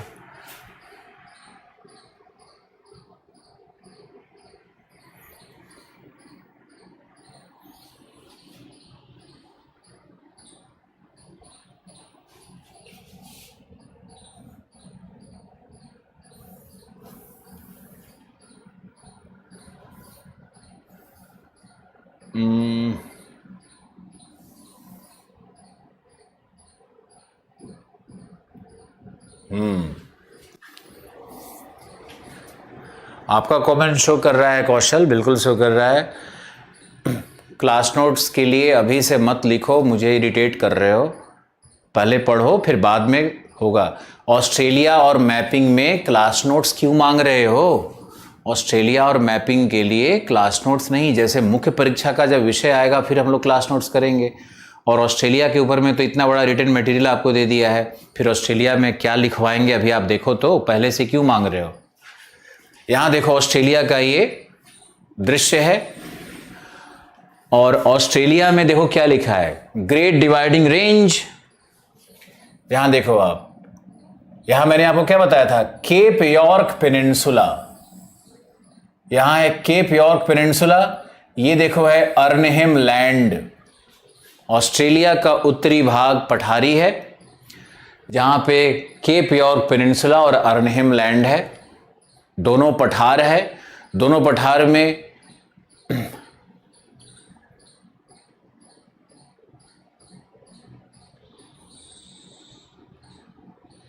समझने पे आप लोग ध्यान दो यार, समझना बहुत जरूरी है।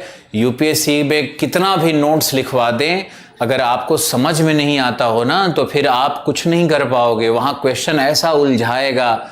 हम आपको पीडीएफ में नोट्स भी दे रहे हैं, लिखवाएंगे भी और समझाएंगे भी। तो पहले आप समझो, फिर नोट्स भी लिखवाएंगे। आप धैर्य तो रखो।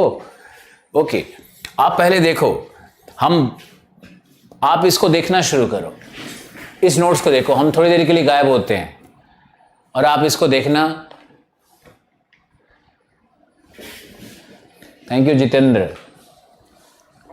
चलो ये देखो, यहां देखो क्या है, ऊपर में अर्नहेम लैंड और केप यॉर्क पेनिनसुला है। यहां पर क्या बताया था मैंने, कौन सी जलवायु है, लिख करके भेजो, कौन सी जलवायु है। अब कोई लिख नहीं रहा है। सत्या, आप 34 साल के हो या कितने साल के हो? बिल्कुल, आप 6 साल तक यूपीपीसीएस लिख सकते हो। वेरी गुड, मानसूनी जलवायु, बहुत सारा उत्तर आ रहा है। वेरी गुड भूपेंद्र, आर्यन, आशीष, दिल जीत रहे हो तुम लोग। मुझे लग रहा है कि सही जा रहे हैं हम लोग। बहुत अच्छे, बहुत अच्छे, वंडरफुल वंडरफुल। ये मानसूनी जलवायु का क्षेत्र है अर्नहेम लैंड। और अच्छा, अब ये बताओ कि अर्नहेम लैंड और केप यॉर्क पर कौन सा खनिज मिलता है? कौन सा खनिज मिलता है यह भी बताओ।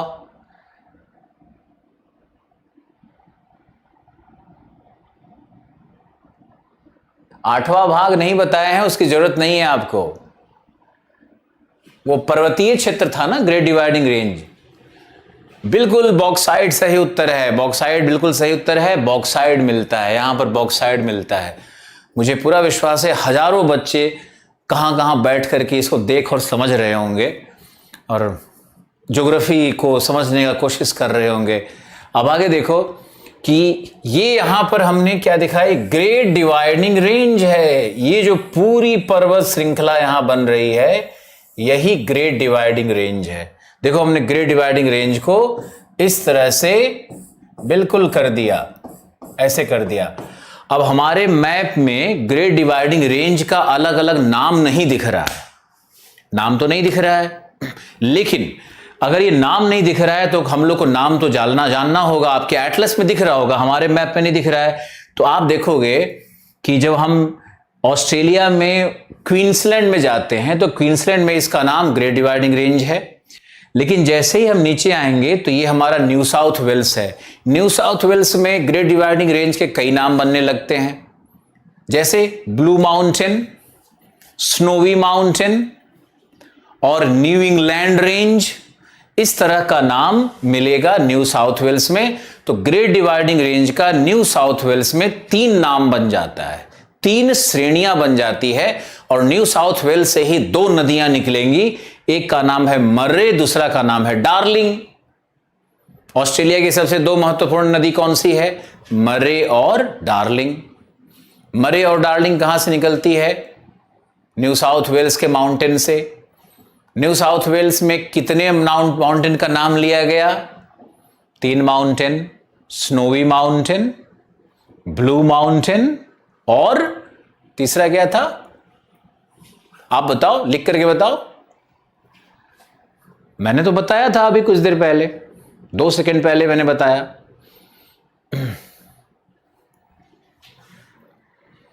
कोई लिख नहीं पा रहा है। New England range, thank you. New England mountain, Seema. बहुत लोग बहुत फास्ट, बहुत सुंदर, बहुत सुंदर, बहुत ध्यान से। तो 3 है। अब हम लोग ग्रेट डिवाइडिंग रेंज के दक्षिणी भाग में आते हैं, साउथ में आते हैं। तो यहां पर कौन सा स्टेट है? ऑस्ट्रेलिया के नीचे में कौन सा स्टेट है? विक्टोरिया। विक्टोरिया है। तो विक्टोरिया में जब हम प्रवेश करेंगे तो वहां पे इस माउंटेन का नाम क्या हो जाएगा? हो जाएगा ऑस्ट्रेलियन एल्प्स। आल्प्स माउंटेन कहां है? यूरोप में। तुम्हारा कमेंट शो कर रहा है, बिल्कुल। विक्टोरिया में क्या नाम हो जाएगा इसका? European Alps. आल्प्स माउंटेन कहां है? यूरोप में है। लेकिन जब यूरोपियन लोग यहां माइग्रेट करके आए तो श्वेत लोगों ने अपने जगहों के नाम पे यहां की जगहों का नाम रख दिया नोस्टैल्जिया। अपनी पुरानी याद को समेटे हुए जब लोग यहां पे आए, माइग्रेंट्स आए, तो इन्होंने यहां पे वही नाम रख दिया, तो नाम ऐसा हो गया। अब तुमको भूगर्भ शास्त्र का एक बड़ा अच्छा रहस्य बताते हैं कि विक्टोरिया में ही आल्प्स का सबसे ऊंचा पर्वत है, ऊंची श्रेणी है, ऊंची चोटी है। विक्टोरिया में सबसे ऊंची चोटी है आल्प्स की, साउदर्न आल्प्स में सबसे ऊंची चोटी है ग्रेट डिवाइडिंग रेंज की, जिसका नाम है माउंट कॉसिस्को। क्या? माउंट कॉसिस्को। स्पेलिंग जरूर याद कर लेना। तो माउंट कॉसिस्को सबसे ऊंची चोटी है, लेकिन सबसे ऊंची चोटी जो पूरे ऑस्ट्रेलेशिया में है या ओशियानिया में है, वो न्यूजीलैंड में है। न्यूजीलैंड में इससे भी ऊंची चोटी मिलेगी। अब यहां देखो, माउंट कॉसिस्को हो गया। अब मैप में हम लोग जब मैप देखते हैं, भौतिक मैप, तो विक्टोरिया के नीचे क्या है? बास स्ट्रेट, बास की जलसंधि, और बास की जलसंधि के नीचे क्या है? तस्मानिया। तस्मानिया है ना। तो जब हम लोग तस्मानिया में जाएंगे तो तस्मानिया में भी वहां पर मिलेगा एक पर्वत।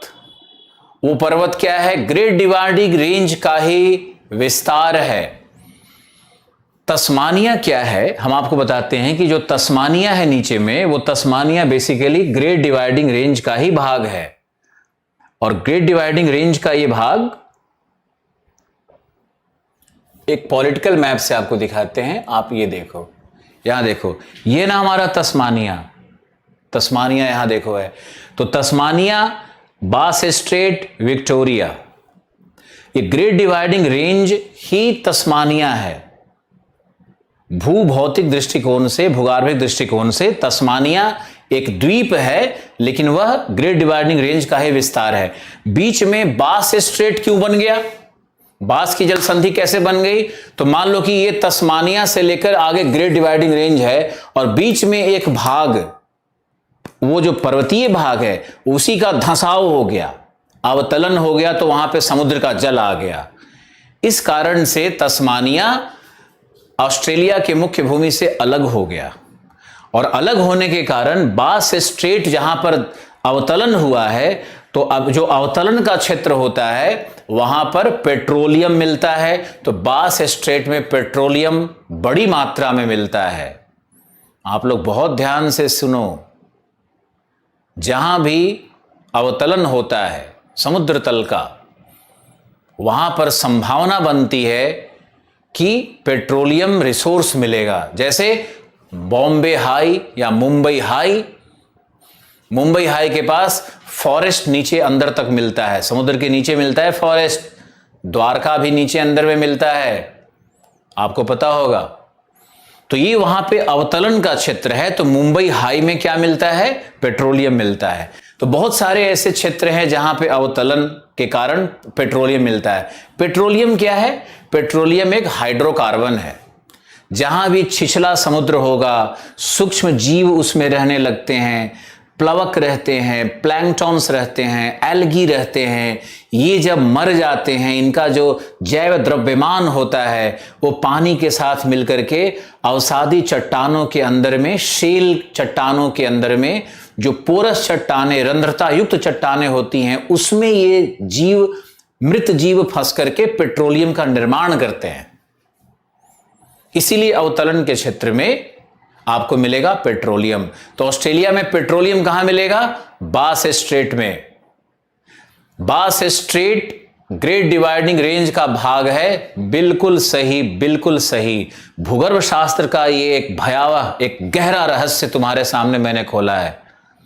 ये बहुत सारे शिक्षकों के भी काम आएगा कि बास स्ट्रेट में पेट्रोलियम क्यों मिलता है, ऑस्ट्रेलिया के उत्तरी भाग में बॉक्साइड क्यों मिलता है, ऑस्ट्रेलिया का पश्चिमी भाग मरुभूमि क्यों है, स्टेपी मैदान किस तरह का मैदान है, ऑस्ट्रेलिया में सवाना कहां मिलता है, ऑस्ट्रेलिया में अधिकतम वर्षा कहां होती है, तस्मानिया में कौन सी जलवायु है, ऑस्ट्रेलिया में भूमध्य सागरीय जलवायु कहां प्राप्त होती है। अभी आपको समझ में नहीं आ रहा है कि आप क्या पढ़ रहे हो, कैसे पढ़ रहे हो, अभी सिर्फ ये समझ में आ रहा है किससे पढ़ रहे हो। और हम ऑस्ट्रेलिया का पूरा नक्शा निकाल करके आपको ज्योग्राफर बनाने वाले हैं, और आप बन रहे हो। आप सुनोगे तो बनोगे। बस हिम्मत रखो, धैर्य रखो, विश्वास रखो। आप देखो तो तस्मानिया ग्रेट डिवाइडिंग रेंज का भाग है, तो क्या यहां पे पर्वतीय संरचना नहीं होगी? होगी, बिल्कुल होगी। लेकिन तस्मानिया में अधिक वर्षा का क्षेत्र है, सालों वर्षा का क्षेत्र है, सालों भर, क्योंकि यह ब्रिटिश जलवायु के अंतर्गत है। और पछुआ पवनें यहां पे निरंतर वर्षा करती हैं, लगभग वर्ष भर वर्षा करती हैं। ग्रैम्पिन्स माउंटेन बिल्कुल इंपॉर्टेंट नहीं है। जब हम किसी माउंटेन का नाम ले ही नहीं रहे हैं तो फिर क्यों आप उसका नाम ले रहे हो? मजा आ रहा है पढ़ने में, ऐसे ही पढ़ते हैं, हर विषय को ऐसे ही पढ़ते हैं। ऐसे पढ़ो, रटना नहीं पड़े, रट्टू मल नहीं बनना है। हम लोग ज्योग्राफी को सीखेंगे, ज्योग्राफी को तुम्हारे अंदर आत्मा में घुसाएंगे और तुमको अंदर से समझ में आने लगेगी। पहला क्लास है, ये समझो इस बात को, पहला क्लास है। अगर मान लो आगे हम साउथ अमेरिका पढ़ते हैं, अफ्रीका पढ़ते हैं, अमेरिका, नॉर्थ अमेरिका पढ़ते हैं, धीरे धीरे हम लोग बिल्ड करना शुरू कर देंगे। और नोट्स की चिंता मत करो, आपको आईएएस बनाना है, ना कि ज्योग्राफर, आपको आईएएस बनाना है। यहां देखो तो ये बास स्टेट में क्या मिला? पेट्रोलियम। यहां तो फॉरेस्ट ज्यादा होगा, बिल्कुल बिल्कुल बिल्कुल। ये बहुत अच्छा तस्मानिया जो है ना, ये बहुत ही इंपॉर्टेंट होगा वाइन मेकिंग इंडस्ट्री के लिए। कल मैंने क्या बताया था? तस्मानिया में शराब निर्माण उद्योग, भूमध्य सागर में शराब निर्माण उद्योग। क्यों ऐसा होगा? क्योंकि यहां पर रसदार फल, तस्मानिया में तो एप्पल, सेब के बगान फैले हुए हैं। क्योंकि क्या है, तस्मानिया ऐसा ढाल है, पर्वतीय है ना, ढाल नुमा होगा, और वर्षा सालों भर आ रही है, तो वहां पे पानी रुकता भी नहीं है। टी गार्डन्स होंगे, चाय के बगान होंगे, तस्मानिया का चाय। अरे फसल कौन निर्धारित करेगा? वहां की जलवायु, वर्षा, भूदृश्य, वहां की उच्चावच्चीय दशाएं, वहां का ढाल। और जब आप इनको समझने लगोगे तो फसल रटना नहीं पड़ेगा, उद्योग रटना नहीं पड़ेगा। इसीलिए भौतिक भूगोल को अच्छे से समझना है आपको। तो तस्मानिया में कौन सी आर्थिक क्रियाएं होंगी, आप सब समझने लगोगे। तो हम चलते हैं। ये तो हमने आपको दर्शाया कि ये पूरा कौन सा कलर लें, ब्लैक ही ठीक है।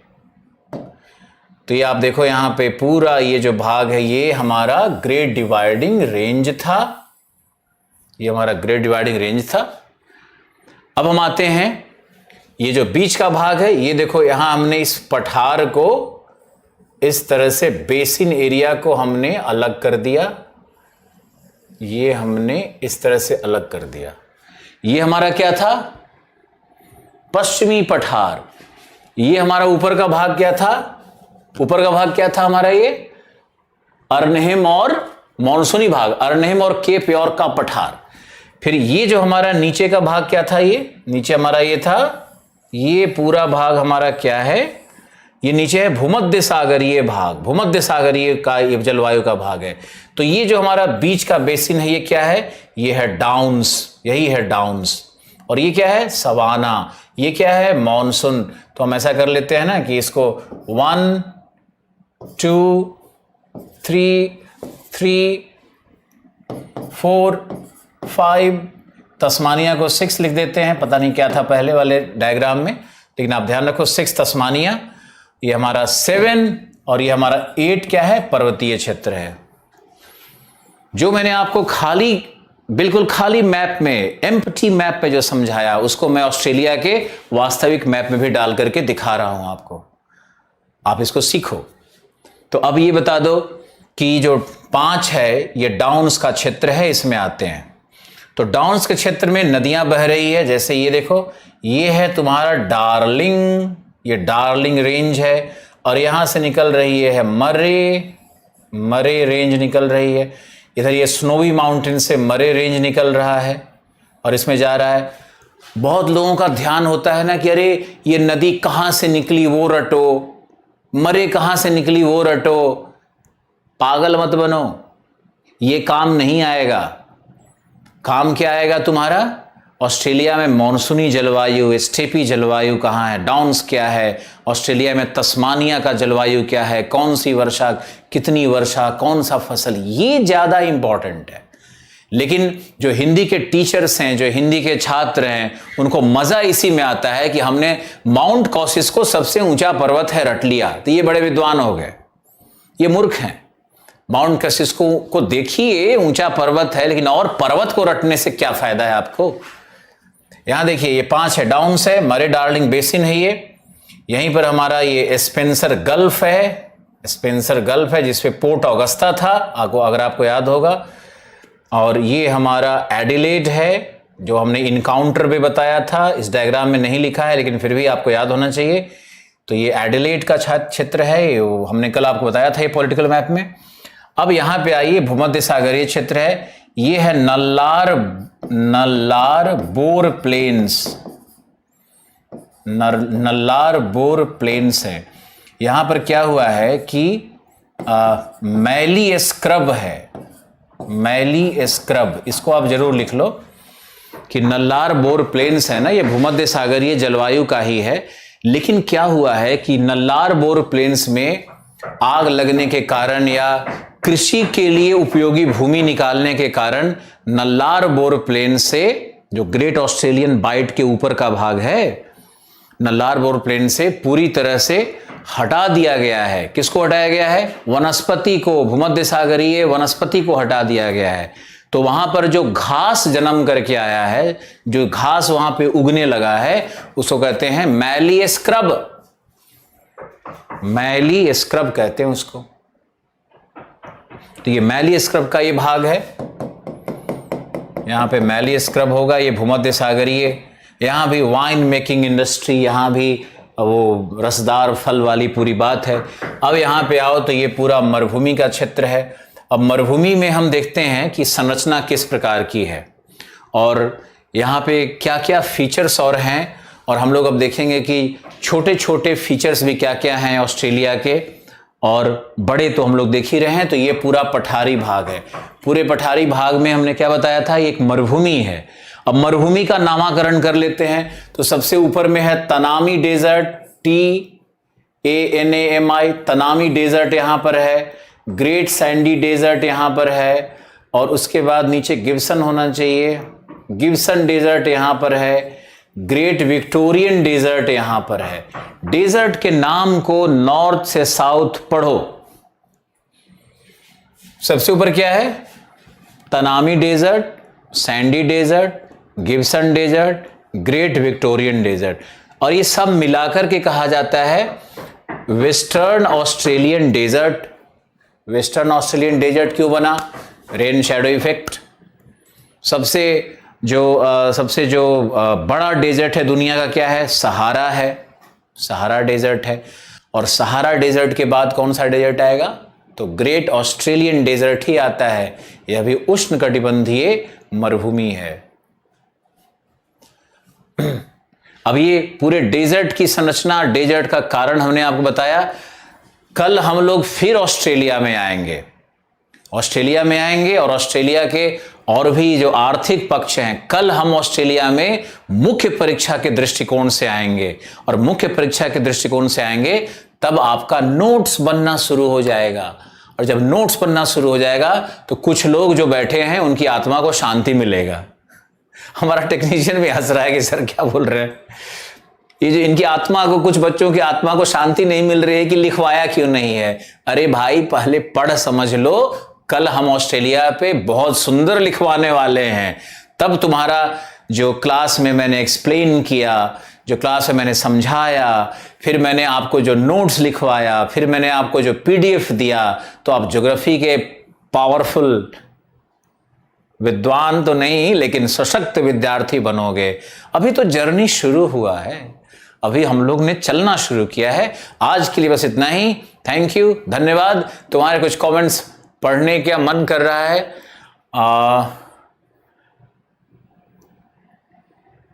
तुम्हारे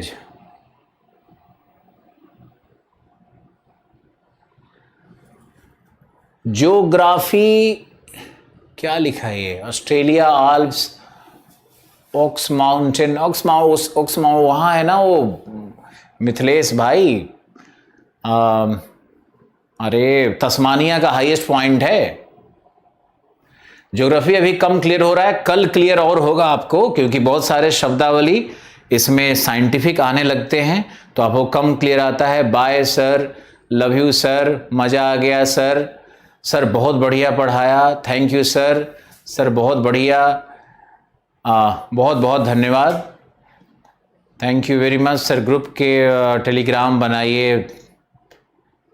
इलाहाबाद कब आएंगे सर? बस आने ही वाले हैं। वेस्टर्लीज रेनफॉल हुआ, क्लाइमेट आया सर, मज़ा आ गया, फैबुलस सर, पहले डर लगता था अब सही लग रहा है, लव यू सर, बहुत मस्त, मज़ा सर, थोड़ा थोड़ा समझ में आया, कोई बात नहीं है, कल फिर समझ में आएगा। 5-6 क्लास तक घबराना नहीं है, बाद में चीज़ें रिपीट होने लगती हैं। अभिभूत हैं sir, you are great sir, MPIA sir, sir rare teaching, thank you. तुम लोगों का जो ये शब्द आता है ना, मुझे ताकत देता है अंदर से कि मैं इसी तरह से आप लोगों को और बढ़ चढ़ करके पढ़ाऊँ, पूरी ताकत से पढ़ाऊँ और आप लोगों को सिखाऊँ। बस आप लोगों को इतना समझना है कि PT और मेंस दोनों एक साथ पढ़ाया जा रहा है, तो पहले आपको जो तथ्यात्मक चीज़ें हैं, जो विश्लेषणात्मक चीज़ें, उसको समझना है, फिर नोट्स बनाना है। तो आज के लिए बस इतना ही। बहुत बहुत धन्यवाद, थैंक यू वेरी मच।